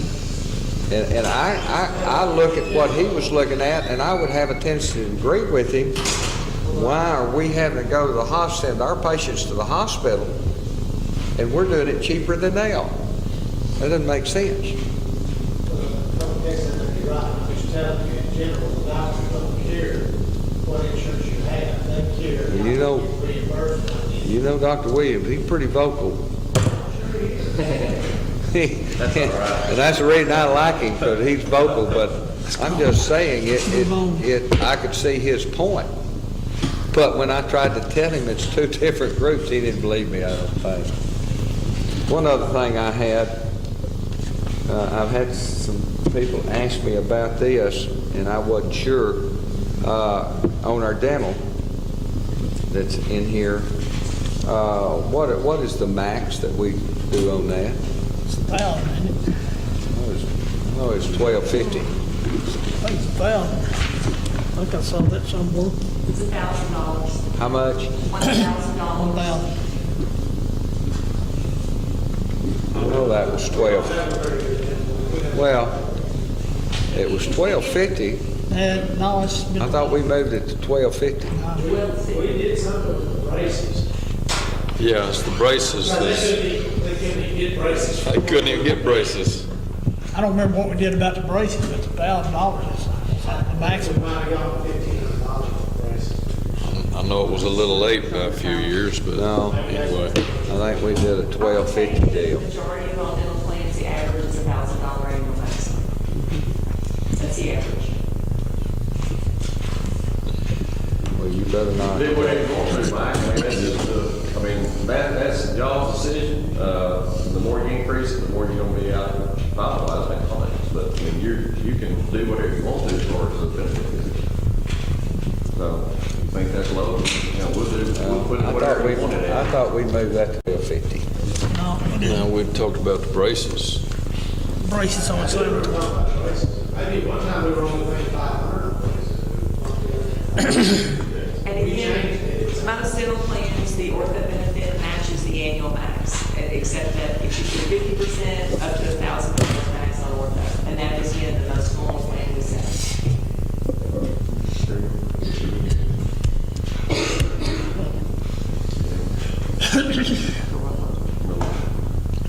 If you don't go over a threshold. I believe so, to a certain dollar. Yeah, but let me check on that. One thing to check on that is rollover benefit. In other words, if they don't use their, No, they have to go to the dentist and see and have a preventive visit. at least made once one or per two- year. Once per year. But they don't have any major work done. Can't go over a certain dollar amount, usually about $300. Then if you don't, then you get another amount added to that annual maximum the next calendar year. That way you're encouraging people to go and have Okay, a preventive well, I exam. like that. Well, say that, explain that again. Let me make sure I know what I'm saying when I tell people. Do you want me to? Yeah, go ahead. You go to the dentist at least once in a 12-month period. You don't go over a threshold amount, and that can be whatever you say, but for $1,000 annual maximum, usually it's around $350. They don't go, if their claims for the year do not go over $350, then the next year, you can add a little amount to the annual maximum of $1,000. So maybe you're adding $150 to it that next year. And it keeps on growing until you have a threshold amount, or an annual maximum that's gonna bump off maybe at 2,000 and then it stops. Okay. And then it's gonna make them build up their annual maximum a little bit. I like that. That way you're not incurring costs for people that just don't go to the dentist and then they. Well, we're trying to encourage people. We probably had less time off with toothaches and stuff since we started a dental plan. And productivity is what you're looking at for the bottom line from all of And us. you want them to go have their teeth checked. Yeah. If they can check that catches other diseases. Bad teeth is not good. All the caution got all their teeth. Good teeth's not bad. Make you drunk. Well, it also affects what heart disease, and it can Yeah, be yeah, indicated, diabetes, all Carl. different things can be indicated through Good. it. That's it. Encourage people. Sure. You do a clean year for 6 months move on. now. I go every 6 months. Let's move on back. So we'll check and see how much you Let's go. think you can do that. We know how many times I'm not in a hurry. I am. Let's go. Okay. We can talk about teeth All right. all day Got long. work to do, huh? Yeah. Yeah. Okay. Any questions as far as the place of the renewal on the health part of the stop insurance? I don't have any. Talking about staying with the same I company would that say we the got. same, you know, that would be our recommendation. We're trying to tweak this thing. We're gonna have a much better year this year than we've had in the past. Just look at it. Even though with one, Still have 3 months left. we So, still got 3 months. It's gonna be better than last year. I guarantee you it's gonna be better than last year. And how would you have answered that question the other night? What gets the credit for our savings? Fewer sick people or a better plan? Well, there's no question that the United Network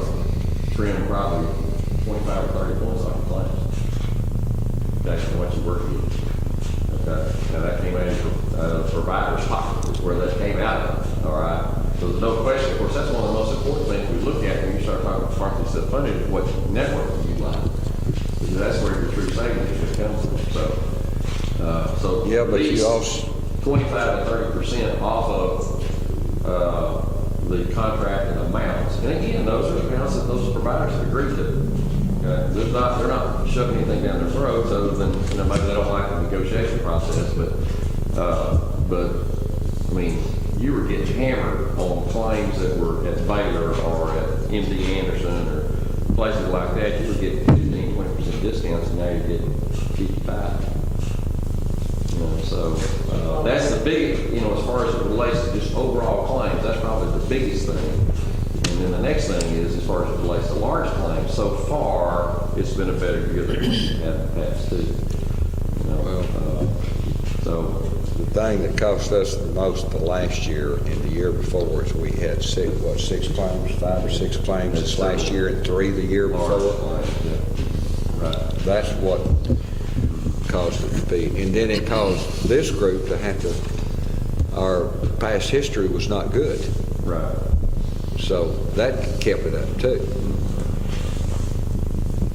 But anyway, I'm glad we got a great year. Claims are going to be $1 million. You're right. 73. Yeah, 73 now, so, yeah. Maybe $1 million more or something. About $1 million. That's got $200,000 of your savings came from additional discounts that they negotiated. The other half of it probably going to be just not big claims. Judge, I'd like for you to make a list of these things that we've talked about and give us some time to look at them and go over them and Before we make any. make Is there this- anything else that I need to add to my big list here? Well, yeah. The worst is yet to come. But actually, but on our list of things that came from our discussion. What was the term for that rollover? What was No, the that? rollover. Rollover on the dental. Dental rollover plan. Dental rollover. But the other thing I just wanted to briefly mention, and we mentioned this the other night in court, was the possibility of changing the mail order to give a break on a 90-day supply, 2 or 2.5 times copay, which you may or may not want to do, judging by how many drugs you have. Because that's just going to make that number go up, right? Well, but if you do that You're and using OptumRx. right, and you get deeper discounts by using mail order. We do. Yes, the plan gets deeper discounts because we buy mail order, we buy in bigger bulk.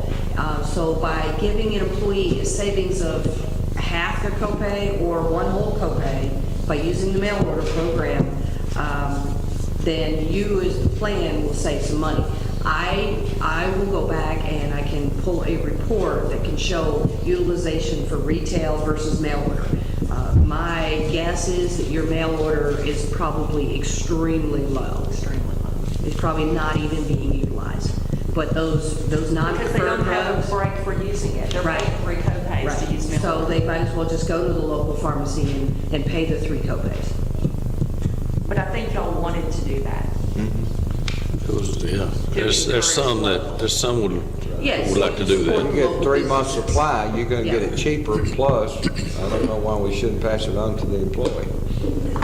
Well, right now, you do not have an incentivized program to That's make right. people use that mail order. That's And that's what, exactly we right. had several people ask us Now, through the meetings. that wouldn't be just for mail order, correct? It would be if you wanted to go to the pharmacy to get it also, correct? No. It would not You don't apply need it there. for mail order. It'd just be strictly mail order. Right. We've And got quite that a way few. they have the choice. Well, I understand that, And they're but- paying the full 3 months. I understand. Well, I've There's not just- even been given the option of paying 3 full months. Because your doctor can write your prescription. Your Well, he has, but can I demand my pharmacist, in other words, I've got a 6 months prescription that I have to go in every 30 days Right, You to can pay fill. 3 copays and get 90-day supply. right. Comes to the bank. Well, You through pay the the mail, copay. yeah, but if No, I go no, up, We're talking about the Even pharmacy. local Ma'am. I just pharmacy. need to say I want to take advantage of this. I don't want to come up here as much. I'll pay you 3 times the money right now. And you can do that right now. But and this mail order option would be for people on maintenance drugs. You know, something that everybody, you take blood pressure or cholesterol medicine every day. Diabetes. And you wanted pay 2 co-pays, you get 3 months Ever? supply, or 2.5, Why or not? whatever y'all decide, but that's something that we said we were gonna bring up. Do you think we could save a third, or what do you think our savings, probably not that much? Half of $12? I'd like to wait until I can get a Okay. report. I don't mean a third of the whole, I'm saying if I had if it cost me now $100 for a 3-month supply, and you gave me a $33 break, if I did mail order, would that mail order cost the county $33 less? The prescription itself should cost less. The cost of that drug to the county could cost less, and then the county would be paying less again because the member would be paying the lesser of the co-pays. So what I'd like to do is wait. I will pull a report that shows your mail order utilization and the type of prescriptions that are actually being utilized, whether it be mail or retail, and we can then guesstimate what percentage of the maintenance drugs could fall under mail order, and give you a percentage that might show a savings to the plan. But without knowing what type of drugs are actually being Varies. purchased at this time, and I wouldn't be able to tell you that, but I can go back and get that report and give it to Steve and Tony. And But if the county knocked off a third of the employee's cost when they mail ordered for 3 months, the county would get some savings there Yes. too. Yes, they would Because get of the fact savings, that too. they mail ordered. Yes. Would it be Okay. dollar for dollar if you knocked off that copay, the dollar on the Maybe not. prescription? Maybe not. Okay. But there would be some savings to the. I'm gonna put in here mail order incentive. Okay. For mail order incentive for all or for 3-month prescriptions? Well, in the mail order percentage, what we're recommending is right now, if you want to request a 90-day supply, you pay 3 whole copays. On mail order, you could say, if you use mail order, you can pay 2.5 copays or 2 copays and get a 90-day supply. But if you want to go down to the local pharmacy, you still pay, let's say $15. But that mail order price may already be cheaper than I'm paying here locally. Right. Okay. And don't make it mandatory, say it's an option. And then we can talk about it during the. But the employee meeting. incentive element comes into play in a 3-month prescription. Right, correct, yep. That's what I'm calling it, mail order incentive for Okay. 3-month prescriptions. Yes. Yep. I had one other thing I wanted to bring up, and I didn't know if you was going to bring it up right now. In our preventive, Before you leave that subject right there, I just have one quick comment. We did have a discussion last time about encouraging our folks to use our local pharmacies, our other guys getting their taxes and employing our people. And I might have had a little negative response from, encouraging your employees to do mail order as opposed to doing it. well, Yes, you might. I got to take out my proponent of doing business locally when we can. But I'm kind of caught in that. I'm also, as your consultant, trying to protect you financially from those clients. But,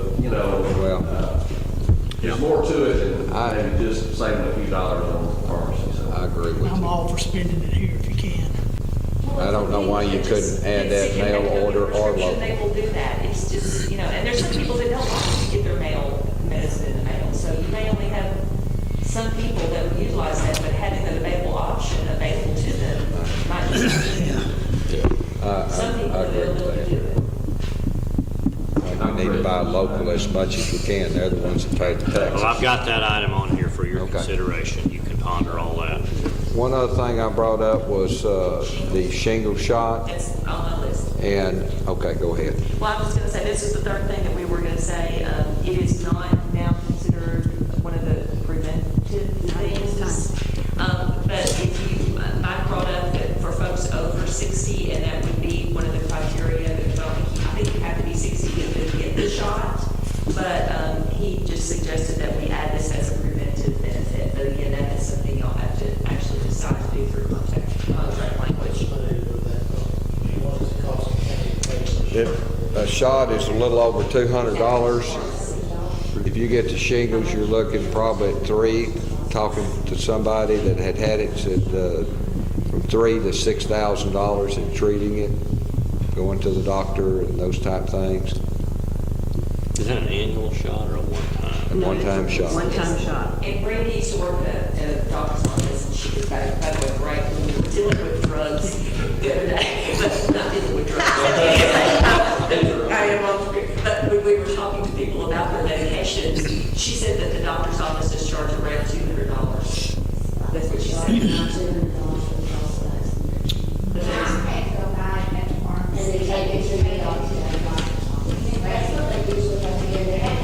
So did that change through the plan like that? Doctor visits to have the shot. So we did have that now, but it's just kind of difficult to do. Did y'all get that? Well, we have, here it indicated that they were able to get the shingle shot. They had to go and purchase the shot, the vaccine at the pharmacy, and then the doctor was able to go. She takes it back to the doctor, and then you have to go back and get the doctor to inject the shot. It's not a self-injectable. You can't do it yourself. Right. You have to go and have it done at the doctor's office. So you pay like $5. But that's why they pay for the prescription, you know, I didn't have to pay them. I'm getting this sheet at the pharmacy, so I'm co-pay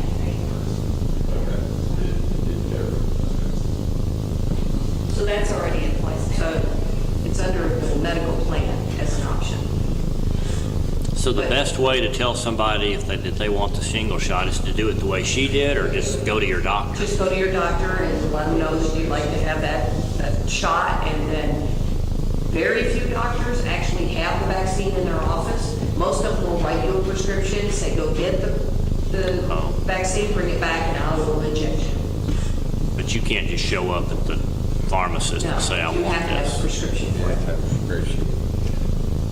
You know, I talked to so many people, and I got checking on the price of it. It was from $3,000 to $6,000 for treatment. That's very preventive. I've never had them, and I hope I never do. But people that have them, they hurt bad. So I guess maybe the question would be, y'all's question to vote on. Mike was wanting to add as a preventive benefit, which would be we would pay it 100%. Because right now it is covered, but you have to do some steps to get there. I'd like to see that. Like to see it. Added as a preventive. No cost at all. Right now, the cost would be figured how as part of the deduction? Additional copay and copay to get That's good. Tell you, get the shots. We had to pay $3,000 to $6,000. It's cheap. What we had.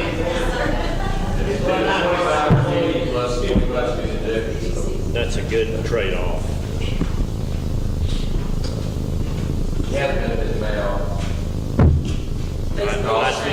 I would leave it be if that's all it's going to cost them. That there's a lot of incentive for them to get that done, as well as incentive for us, including it already in the plan.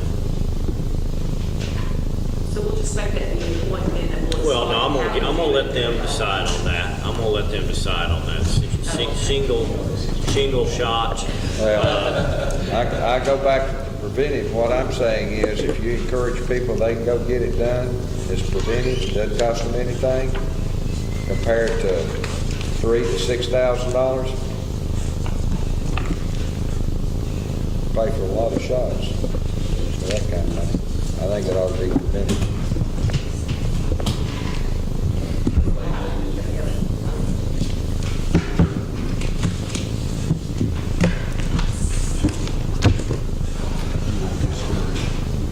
This the last one? Yes.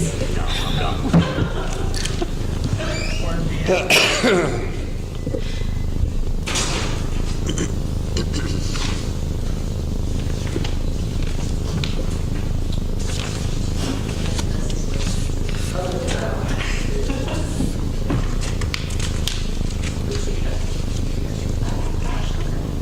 let's go ahead and get it started, and he can catch up. These are, and Chris will attest to this, there's some things that have to be done just because we are entering into the Affordable Care Act rules and regulations.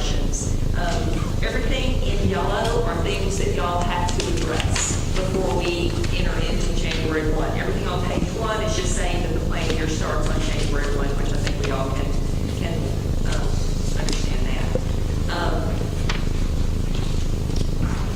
Just a second.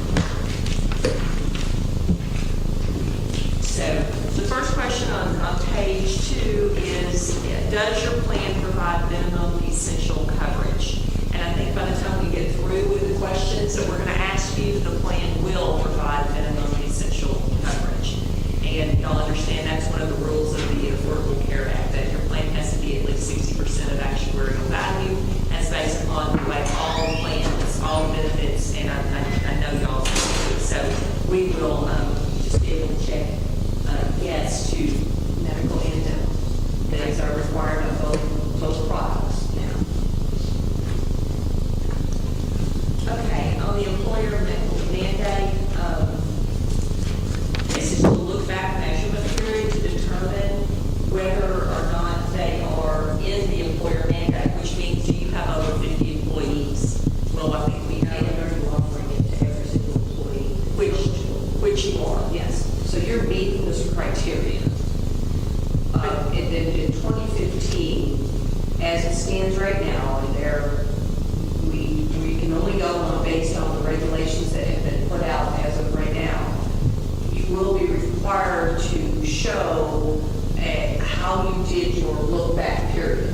So you'll have to take a snapshot of your enrollment at that time, and then come to current time, show your enrollment, and prove that you have, everyone that was eligible for coverage got the coverage that they wanted.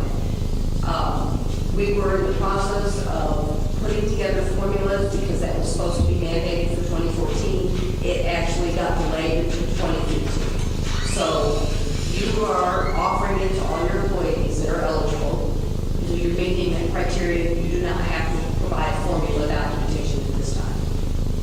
So which one would they check on number 3? They will not use safe harbor measurement period for this year? Right. That's the first check. No, you're taking the third one. So you'll not be making any changes due to the delay in the penalty under the IRC.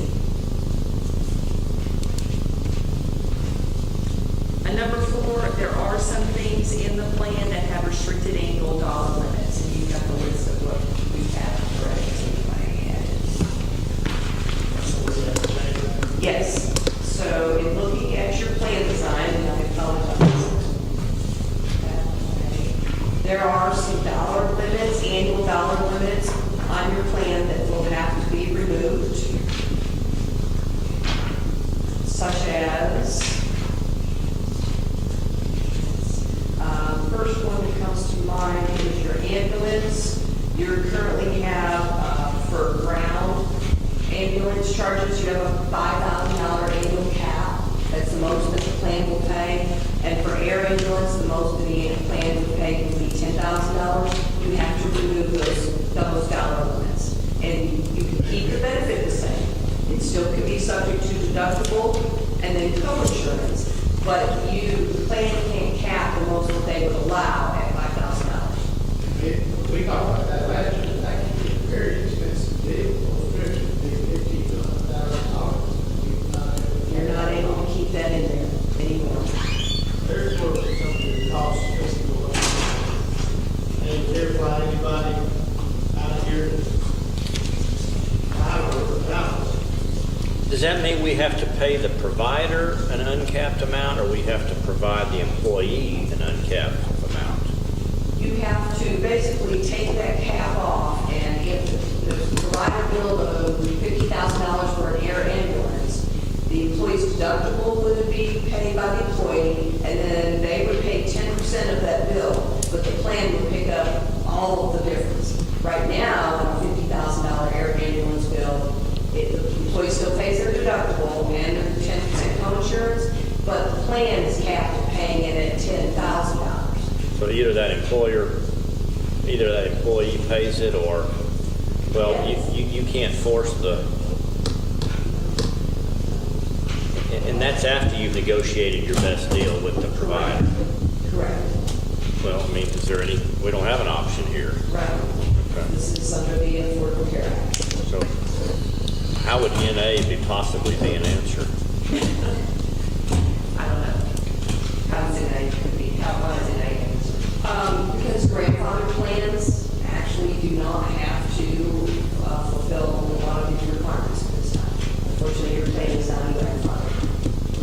What is a grandfathered plan? What is it? In the very beginning, back in 2010, March 23rd. March 23rd, 2010, you had to not make any changes. You could change carriers, but you couldn't make deductible changes. There was quite a few requirements that had to be met. And I believe you lost grandfathered status in 2011. We were not grandfathered prior to us coming, so something happened before we came. Right. Your second benefit that needs to have the cap removed is your chiropractic services. You currently have $2,500 is a maximum benefit that has to be removed.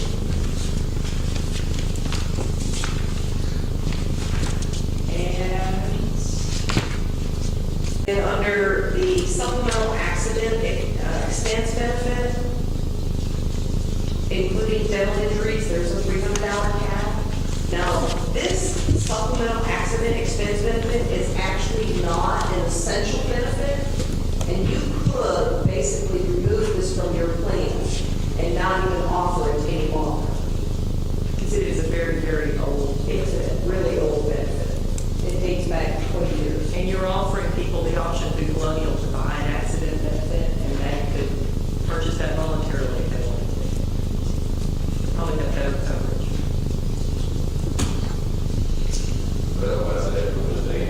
Right, yeah. Which just makes like Christian benefit. Yes. Well, it's actually really. Right. But this benefit actually is a little richer than that's the rest of the plan.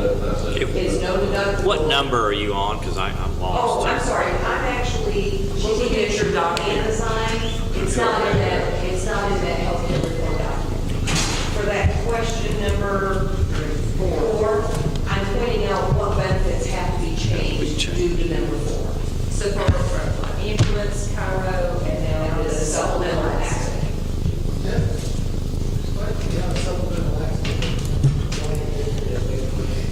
Well, because your plan says they pay a $300 deductible, and then it's paid 100% for that particular accident, versus your plan as a deductible and co-insurance benefit.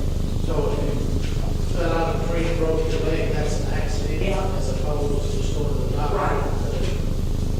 Right. I don't think our people know to say, hey, this is an accident. Well, the doctor goes with an accident diagnosis, and it reverts to this particular benefit versus your plan.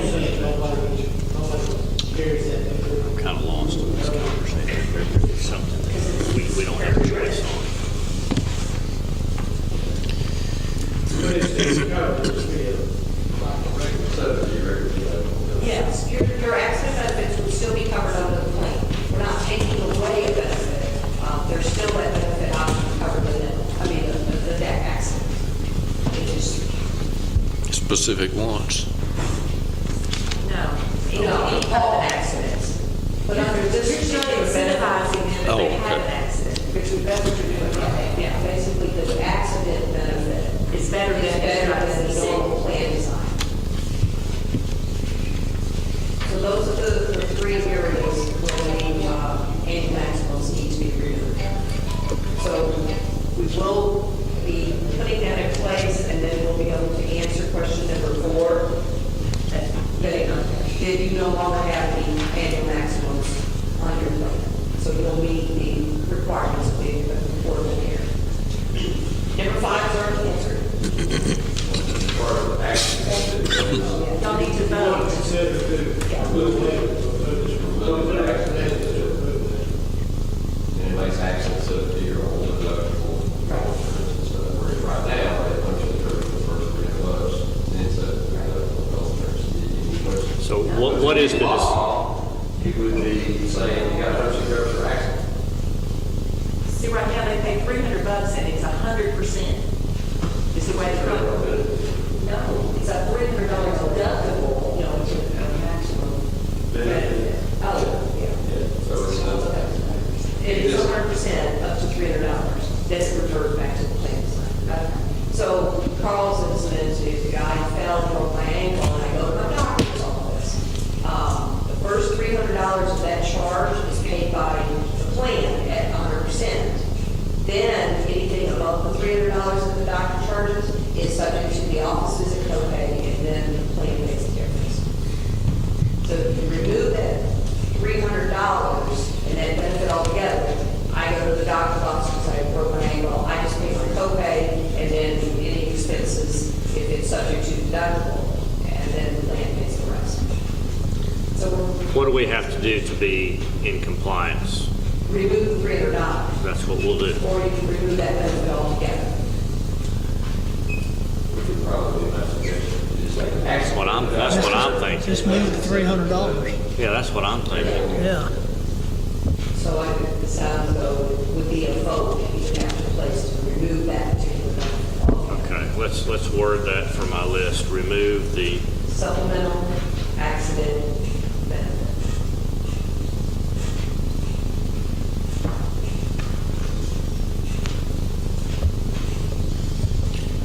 because if it was in there, you'd be subject to removing the restriction. Right. And point number 6, and actually kind of short, and apparently you can pick which state you're going to use your preventive or essential plan benefits. Which state? Different states have different essential benefits, and we learned this. This is a new thing we learned. But apparently Utah's have the best. And the least amount of essential benefits under the Healthcare Reform Act requirements. So what you have to do is you have to pick a state. And there are 50 states. You have to pick which state you want to mirror as their essential benefits. In UMR's review and our legal counsel's review, Utah has the least amount of essential benefit requirements. Massachusetts has the most amount of essential benefit requirements. All of my customers have elected to go with the state of Utah. And it's just a formality of electing the state and saying that's the benefits we want to match. I've always admired those guys. So we're going to suggest you go with Utah too. Yeah, we're recommending you select Utah as your minimum essential benefits. Performance no best. Rule number 7, removing pre-existing. You actually do have that on your plan currently. That has to be removed, so anyone new hire coming on 1/1 and any family member they bring on the plan, we can no longer apply any pre-existing to their benefits. Let that cover it. Okay? Day one. Well, when their waiting period is over, so So we still do get the halfway. yes, but you can't. But it's only 90 days. Waiting period. It's your waiting period. So when you do hire a new employee, currently you have a 6-month waiting period, and then they're eligible the first month back. Under the new laws, you cannot have any more than a 90-day waiting period, but it has to be true 90 days. So you can't say, you have to wait 90 days before you, and then first of the month, because that could be 95 days, and only can be a maximum of 90 days. The easiest way to administer that is to say a 60-day waiting period and then first of the month following. So if you hire someone on the 5th of the month, then of October, you hire someone tomorrow on the 4th, they have from October to November, November to December, then they can come on January 1st and be within that 90-day requirement. We'll start taking out their pre-existing After 30 days. Or 30 days before. Right. They're over 30 days. Yes. Yeah, and I got February, December, January. Yes. You're going to be coming on your plan much sooner than what they are. Right. That was a situation where we necessarily were, cover people, we had so much time. Oh, sure. Well, that's the reason that's what I asked. First of the month following 60 days. Yes, that is our recommendation. Okay, customers adjusting their waiting period to first of month after 60 days.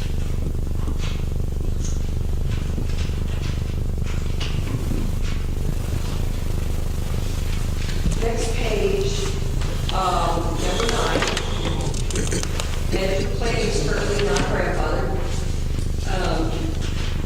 What this is saying is, for 2014, you have to start allowing all your co-pays and deductibles to apply to your out-of-pocket maximum.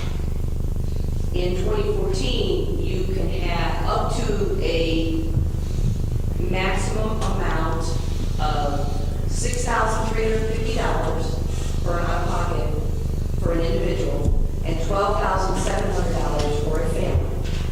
Currently, your plan has a maximum out-of-pocket of $2,000, but it does not include your deductible. So a member would pay, as a single employee, would pay $2,750 before the plan pays 100%. Now, you can keep that in place, that $2,000, but just know that now that $750 does have to apply to it, and all medical co-pays have to apply to that out-of-pocket maximum. So you can increase your out-of-pocket maximum up to $6,350, or somewhere in between what you have now and that maximum.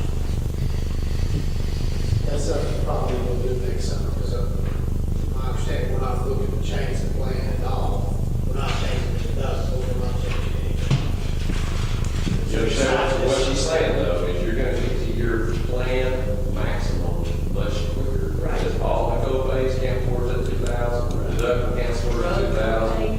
Basically, what you're doing would be reducing your maximum out of pocket to, well, I mean, if you look at what like your plan is now, you'd be taking like $2,000 maximum out of pocket, I would reduce it to, what, 1,000? Something like that. What would be the threshold that would yield an equivalent? Well, it just depends on how many times you went to the doctor. Okay, because your office co-pays apply for that maximum. So you're just gonna go with the number, so maybe, $3,000. So that you could say to the employee, yes, we have raised the maximum amount of pocket, but there are more things that are contributing toward that That's now. not right. I mean, you're not really. But, yeah, we're not really trying to change what you're paying, we have to redefine the definition of what it is.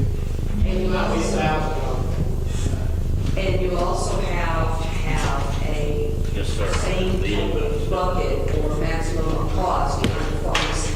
This year, well, in 2014, you can actually keep those separate, so you can have that maximum out-of-pocket expense under medical, and you can have a maximum out-of-pocket expense under pharmacy.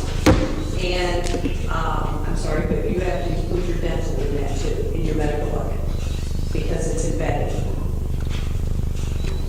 So, any dental expenses need to be incurred in that too. Well, the only, I mean, they're gonna come with a number, and it's $3,700. Nothing's gonna be different for the employee itself. He might hit that number, Right. not have to pay the Right, co-pay. right. That's exactly what I'm saying. Nothing detrimental. It's No, not happening. no, it, I mean, the county. So if we wanted to set it at $63.50, you're not changing anything that the employees don't know about. Well, Yeah, they like they're going to incur more out-of-pocket expense. Yeah, in It's- other words, if you just had an employee go to the hospital, for instance, right now, they have $7 deductible, 90, 10, to their max, but they get 2,000. Okay, all right, but in your scenario, they go to the hospital, they have $7 deductible, then their week, will start paying 100%.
if you want to come up here, you've got all the So that deductible, that $50 deductible, and then that possible 10% or 50% up to $1,000. So if you're looking at, so you're probably looking at about $1,000 for them. session here, we'll get you an If they get ortho and they get any type of basic or major services.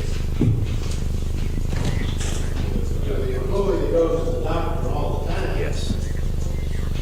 Yeah, that's not even under discussion. Yes, The right. employee that doesn't go to the doctor all the time. And then gets hurt. And gets hurt, yes, it'll be bad on them. Yes and no, I mean, Well, if you bump to 3,500, okay, in that scenario happened, the employee's gonna be out of additional income. Right. Okay. Whereas the employee that's out of contract, he's got during the week, he'll come out better. And before it's all said and done, they're gonna have all the drug bill paid out of that. next 2015, the drug co-pays have to apply to that total bucket, which is really pretty far. So my recommendation is possibly adding at least $1,750 more to your out-of-pocket on the medical plan, but going with the maximum on the pharmacy bucket, on the pharmacy out-of-pocket maximum. Because right now, all they pay is co-pays. And let those co-pays apply to that out-of-pocket, it'd be yeah, up to the $6,350. Because you have, what she's saying, you've got to set a separate bucket limit on drugs. Yes. And that is on B, confirmed PBM limit, that's prescription benefit. Yes. What is PBMs? So basically, if they're on prescription, it's just put it at 6,350. Right, because Well, everybody's paying co-pay. Nobody's paying any Right. Now, when you got something that has a co-pay. So they're gonna look at those numbers and see that we're going from 2,750 to 6,350. No, the pharmacy that's an additional benefit. Okay, it's gonna cap your out-of-pocket amount for prescriptions to 6,350. You got somebody that's spending $10,000 on drugs now, ain't co-pays, it's gonna be capped at 6,350. Right now, you don't No do cap. that. It just goes forever. But you're gonna have to, so the We don't have pharmacy's nothing, do 6,350 on the pharmacy, forget about it, go to the medical, and decide what you wanna do on the maximum out of pocket, and it needs to be increased somewhat. First, we pay in pocket. That's what I'm saying, have you done enough research to be able to recommend what that figure is? Well, the first thing the employees are gonna do is look at that, and they said, you're going from 2,000, then 750, now you're going to 6,000? Well, we gotta explain to them is the $25 copay. You're not recommending also. that much. You're recommending maybe 3,500. But see, that includes everything. Right. Where it doesn't. It doesn't. Okay. So, Includes their deductible and, which before did not go towards that. That was filling up that $2,000. So you're talking about going like 4,500, you say what about I'd say, 7,500? well, yeah, I'd say 3,500 to 4,000 is all in there, so. Because that would cover those possible expenses that they're incurring, anyone that. Well, we're at 2750 now. Right, right, If you only went up 1,000, you're 3750. right. I thought you said you go to 1,700. Well, I was adding in $1,000 for the possible dental. Has to be added to that too. Because dental's not to be combined with your medical. So that's going to be $4,500. I would say 4, let's see how it goes. You could be conservative this year for 2014 because you're going to have data this time next year to see how much that has impacted. And then the expectation or, is what will be the government's threshold you could set at that, and then you could raise it again if you needed to. I'm gonna put on here suggest 4,000.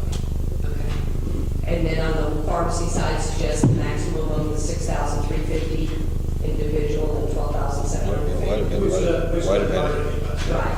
Say that again. On the pharmacy, you have to have the same out-of-pocket maximum. I mean, it doesn't have to match medical, but you have to have an out-of-pocket maximum to the member. And since it's just co-pays that are filling up that out-of-pocket maximum, you could, and we recommend, you set it at the maximum government allowed threshold of $6,350 for an individual, $12,700. Well, let me tell you, when you have your meeting and you talk to them and you tell them, or we say we're gonna do that, they think they got 6,300 to Yeah, do well, that. I'm not even sure how we're talking about it, because it's not that's an additional benefit. Right. If somebody should need 6,350, then they get their drugs Your free. drugs free. They don't have to pay for it. Yeah. There was no max. I understand, I'm just telling you, their concept, I can just see me telling them that. Well, They're gonna look at me and they're gonna, yeah, but they asked, I'm gonna tell them. Well, just say the good news is you have a maximum out of pocket now on your pharmacy. You didn't have one before. Okay. I'm just, you know what I'm saying? You know, it's gonna be, I understand it, but that every person out there knows. Blame it on the president.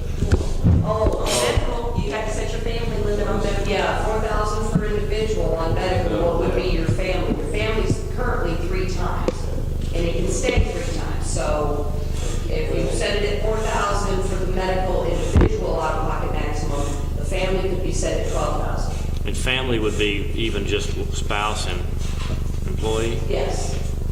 But remember, only 2 people are gonna meet that deductible. So if you had only 2 people, the maximum they would meet is $8,000, because that's the maximum they would ever meet. But if you had a family of 5, it's. Oh, I got you. I got you. Yeah. I got you. And it's currently what? 6. Okay, So so you got a 3 times difference So- between your individual to your family. 12,000 on family.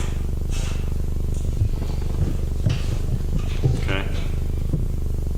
Currently, your individual out-of-pocket maximum for a single employee is $2,000. On a family, the maximum out-of-pocket for a family is $6,000. What about just husband and wife? If you just had 2 people, it 2 would be times 12,000. And you're wanting to go to that $4,000 to go to what? $12,000. On a family, not on a couple, on a From family. 6 to 12. 4 to 8 on a couple. Right. But remember, Mike, it's including all your deductibles and all your co-pays. I understand. I know it sounds like a really I big number. completely understand what you're saying. I'm telling you, when it gets back to us, we went to $12,000 deductible. And it can't be that bad. If you got Sure. somebody that doesn't go to the doctor, but has one incident, then they're going to be out. But we were 2,000 out of pocket, 4,000 out of pocket, 6,000. Now we went, just doubled all that. That's not option 3, that's option 2. You can do 4 to 8. Now, you don't have to change your out-of-network at all. You can keep those out-of-pockets at what they're at, or you could increase them. Because if Well, you don't, telling you. you're actually meeting in and I out. don't think anybody can explain. All I believe there is you double what we got to pay. Okay, you brought up a good point here.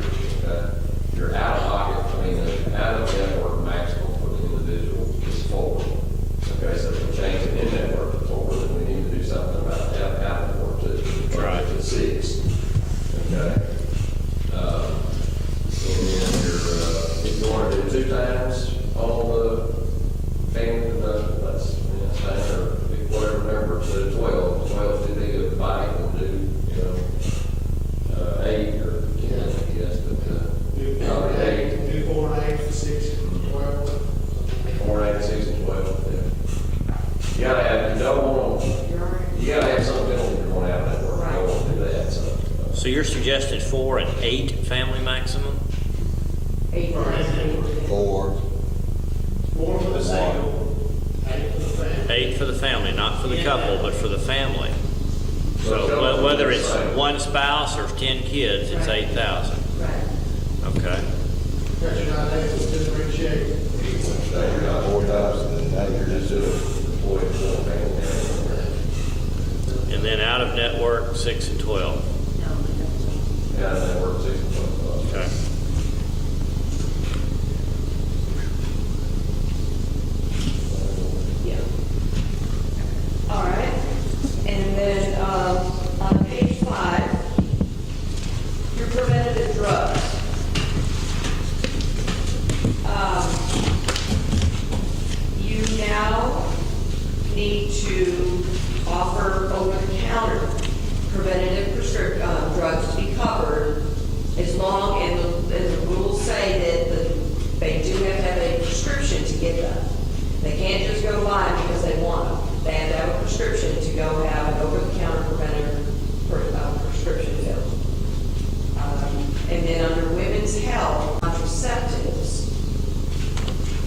need to allow any contraceptives to be covered at a zero copay.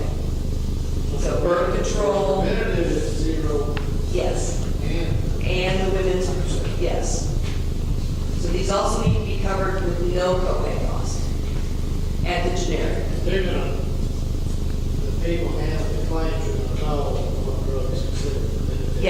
Yes, we have a defined list of what is considered a preventative prescription or a woman's contraceptive. And you can specify this has to be female contraceptive. Yes, and I recommend that because the law says you can also allow men's contraceptives. There's not a prescription for it, it's more for condoms and gels and things. Most of my clients are not allowing those to be covered, But you they're have- only covering women's contraceptives. But you have to state that in your contract language if that's what you're gonna do.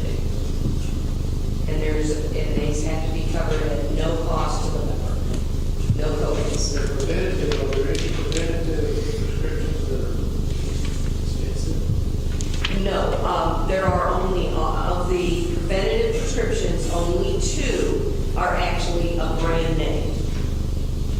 And that's it. Everything else that's considered a preventative prescription are all generics. So your cost really is on that, very minimal. All this really, A only applies to, the only change we're making there, which we're adding over the counter Yes, and to our zero preventative. copay. And zero. And zero copay. So not $5 plus. Right. They're free. They're free. Aspirin's free. If they get the prescription. Yeah. So if they want to buy aspirin and run it through the plan, they have to actually get their doctor to write a little prescription that says, I need aspirin as a preventative. For heart disease, Yeah. that would be aspirin, they'll have to now have a prescription for it, but it can be paid under the plan. And If I that take costs- Zyrtec every day for allergy, I can get that paid for now. No, Zyrtec is not a preventative. No. Yes, I did. It's a symptom. Oh, okay, it has to be defined, not the doctor's definition, but your Yes. definition. Right. Preventative care drugs, including OTC. Like women that are at a certain age have to take vitamin D, calcium. That would be the same thing, correct? There's a list of them. But it says Dr. D. There's a doctor. Yeah, these are some of the examples of what are deemed the sulfates, the folic acid, vitamin Ds, the sodium chlorides, your aspirins, your baby aspirins for preventative measures only. And then on the women's health, again, the contraceptives must be allowed, even the over-the-counter contraceptives, at no cost and paid under the plan. But you can exclude men. Yes. If you choose to. Yes. If you don't exclude them, then you're paying for them as well. Right. Our recommendation, exclude the men. Yes. And then your preventative vaccines with zero cost to the member. Flu shots, your hepatitis B, your mononucleosis, your HPV shots. These would fall under the preventative vaccines. Now, can they add the shingles there? The shingles is, right now, it's only for laws now. And this is only what the government has deemed has to be included. These are only. Well, no, there's 3 options. You can allow the vaccines to be covered at zero copay if they're only done at a pharmacy, or B is if they're only done at a doctor's office, or C, if you can be done either place. Sometimes it's cheaper to get a flu shot at a pharmacy than it is at your doctor's office. My recommendation would be to select 3, the third box, because it allows that member to get the vaccine, the preventative vaccine where they need it, whether they want to get it done at their doctor's office or they want to get it done at the pharmacy. Give them the option to get it done, just get it done. Do those are- And I expect to bring James in here, but I understand what you're dealing with, the other things, in other words, like the flu shots and stuff, you can go with. we're gonna have flu shots here just as soon as Dr. Racker gets them in, so the nurse up here. You can come up here and get your flu shot. We pay for the county employees. Then you have, like my wife, she can get it probably at Walmart. If she wants to come up and get it up here, she can. She pays for it. How much? It's $25. It won't cost you anything now? Plan, January is. Hey, we need to move that up 3 months. Well, Are you agreeable to allow it to be done either in a doctor's office or a pharmacy, the preventative vaccines?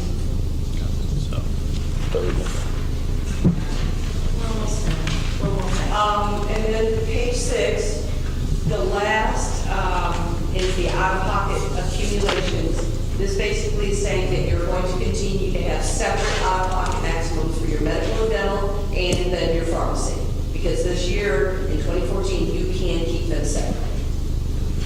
We already discussed And that is our recommendation, that you do it, take advantage of it while you can. if in the process, and I know this is what the answer is going to be, but I need to get a hold of y'all. You may have to take me to very basic stuff, but some of the stuff to me is hard to understand and the concept of it. So I may be calling you. That's fine. But I know y'all don't mind explaining it to me. You would have been in our meeting last night. This is so much better. 3 days of this.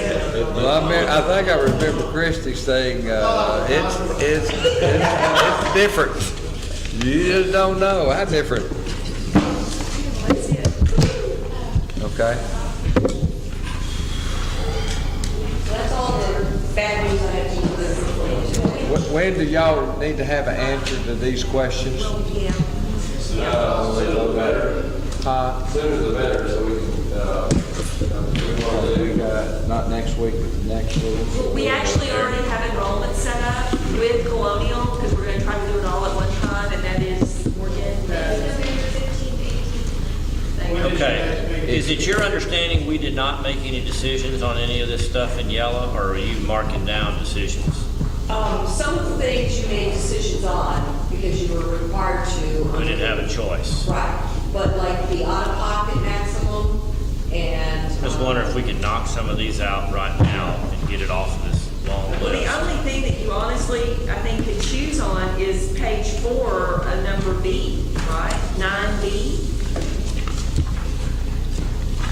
Well, you had to do the way you They can do the 4, the 8, 6, the 12. They can do that right now?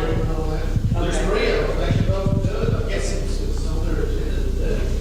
Well, that one's, if y'all aren't comfortable doing that, we won't do that one. When we make a decision, I want everybody here. I think they're going to make the decisions. I mean, that's the minimum amount A you week can from do. Monday. Right. A So week from this, 10 days from now. you could actually increase it if you want. Christie, what date was that they needed with Colonial? What date? November. November the 15th? But November. November. As long as we get it done this month. We can do it this next quarter. This next one or the next one, if anybody needed more time. I'm gonna tell you, you better sit down and explain it. I suggest Al about the office when it's going to get an approval. That way you're not tied to force that. Be sure to explain every bit of this. Okay, listen to what she just said now, because we didn't run these enrollment things by Chris. She's got, in order to do that enrollment in November, she's got to prepare the summary plan Right, benefit. right. Like next week. I've got to put in my documentation in order for that summary plan document to be produced. Y'all by proposed. y'all just got to us too late then.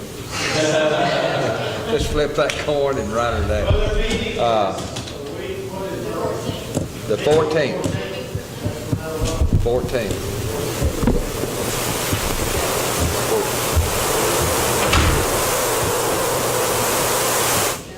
Y'all meeting the 15th? Again? That's a month later. She's got to get her paperwork. So we She's got to need, work we on need a her, special the meeting? 15th, her paperwork. She got to have all her paperwork ready, so when they meet on the 15th of November. So Chris, would we need a special meeting? Well, I want to say what it is we got to have by then. You know, you could vote on the schedule of benefits, which is really not that much change. The changes that we did as far as the Affordable Care Act stuff, that's got to be done anyway. You know, and the out-of-pocket amounts, Al's not going to have problems with out-of-pocket amounts, sort of thing, you know, that kind of thing. So that would, if you vote on the schedule of benefits, This out-of-pocket- changes there, then she can go ahead and get that started.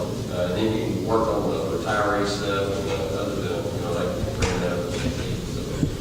Which one is the schedule of benefits? That would be changing your out-of-pocket amounts, and then The yellow stuff. doing away with the accident benefit, and then all the other Affordable Care Act stuff we have to do anyway. The yellow stuff is what we yellow need. stuff, yeah. Just the yellow stuff, Judge. I'm game if you're game. Of course, it'll have to be all three unanimous if we're gonna make any changes. Oh, you're talking about today? Yeah. Yeah, we're saying. Okay, we got one doesn't want to do that. I'm gonna have to go with the numbers again. I'm lost. Okay. On the- And waiting until Monday morning, the 14th, is cutting it too close. I can't sit here and guarantee that I'll have those summaries available on the Let's look at our calendars for next week then. Well, we could delay the Friday and just do the Monday, Tuesday, Wednesday. And that'd give us one day extra. Well- Is there a reason we're starting on Friday? I think that's what they You got one. I'd have to check with Ron, but I think he's already confirmed Monday, Tuesday. So what's one more day on the end of that? Well, we So- call court next week if you want to. What day do you have available? Oh, that was the problem. There was something in court, the court that week. There's That was one on it. Tuesday, Judge, that you have, and so they were gonna be at the jail on Tuesday, but if they come back Wednesday, then here, but I don't know, it's separated like that. You're saying that. You talking about meeting with us? That No, the courtroom was being used. That's why we on had- Tuesday, the 8th. November. Oh, the November, 19th. November 19th. Yeah, we've got pretrial in here all that day.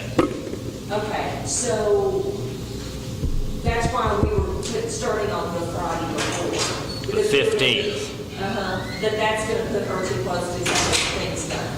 So, because we were gonna be in the sheriff's department on that Tuesday, because y'all, this was booked. Okay, did you check down to the Justice Center, see if that courtroom's open? That'd be an ideal place to have it. You talking about meeting with the employees? So, That's so where if that's the case, we could start Monday, we could do Monday, Tuesday, Wednesday, and then. You need to check with Paula and Judge Dyke and Judge, but you do need to. Let me ask, what day would you ideally like to be over there at the Justice Center? Well, in order to give her more days, that Monday, Tuesday, Wednesday, what is it, the 18th? 18th, 19th, and 20th. You're not going to get 3 days over there. No. We would just need, we could be here on the 18th, right? Yeah, Monday here, you know, we could be here on the 18th. Y'all were gonna have something, so that was the day we could either do sheriff's department on the 19th, if we chose. Just see if this, unless, No, I don't care. See if Justice Center is available November 19th. see if the 20th is open in here. We just leave it here, if you have. 25th is available in here. We've got night commission. 20th is available in here, yes. Okay, then we'll just bump it to that whole next week and leave off the 15th. And I'll tell Ron. Well, I've got to verify that you can get the Justice Center on the 19th. Just gonna do it all here. You said the 19th? I lost you then. The The 18th, 19th is the day you're at the sheriff's office? No, yeah, the 19th, yes. 18th here, 19th. Here, sheriff, here. Right. Monday, Tuesday, Wednesday. So the 18th and the 20th, I need this one. All day? Morning, all? Carolyn? We're gonna be doing things.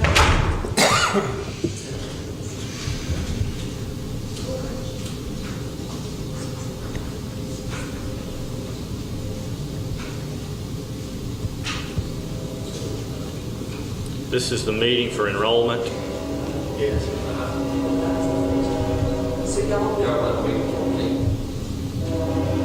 of October? Yes. Well, that's why I was, City knows, what we're talking about. well, that's what I was saying. Do we need to have a special meeting next week to give you a little more time? I would ask. I'd like to. I'd like to. Because we have to make sure that she didn't roll over on the dead When does Al get back? Oh, he's back Sunday. He'll be here all week. What about, I've got open next Thursday or Friday morning, Next Thursday, Friday. What 10th or about 11th. I'm going to Houston. Oh, yeah, that's right. I'm here both days, he's in Brazil. Let's do it Friday. You're not there either. Friday the 11th, Yeah. 9 o'clock, 9 o'clock, 8:30. 8:30. So which day? Friday the 11th at 8:30. Sure. So, then we'll have our regular meeting that Monday. The 18th, we're talking about. At 8:30, you said? Yep.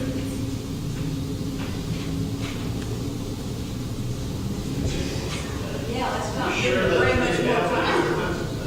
unless you're planning on working on the weekend, you're gonna have the answer by the end. We are, we're working, so once I get that answer from Tony that morning, I get my folks to have it all, I'll have it all drawn up. I'm gonna have it all the way, and all I'm gonna do is wait for that word to hit in. Are you gonna be at that meeting at 8:30 in the morning? No, sorry. Okay. But I'm gonna wait for Tony to give me the word that day, and then I can push it back.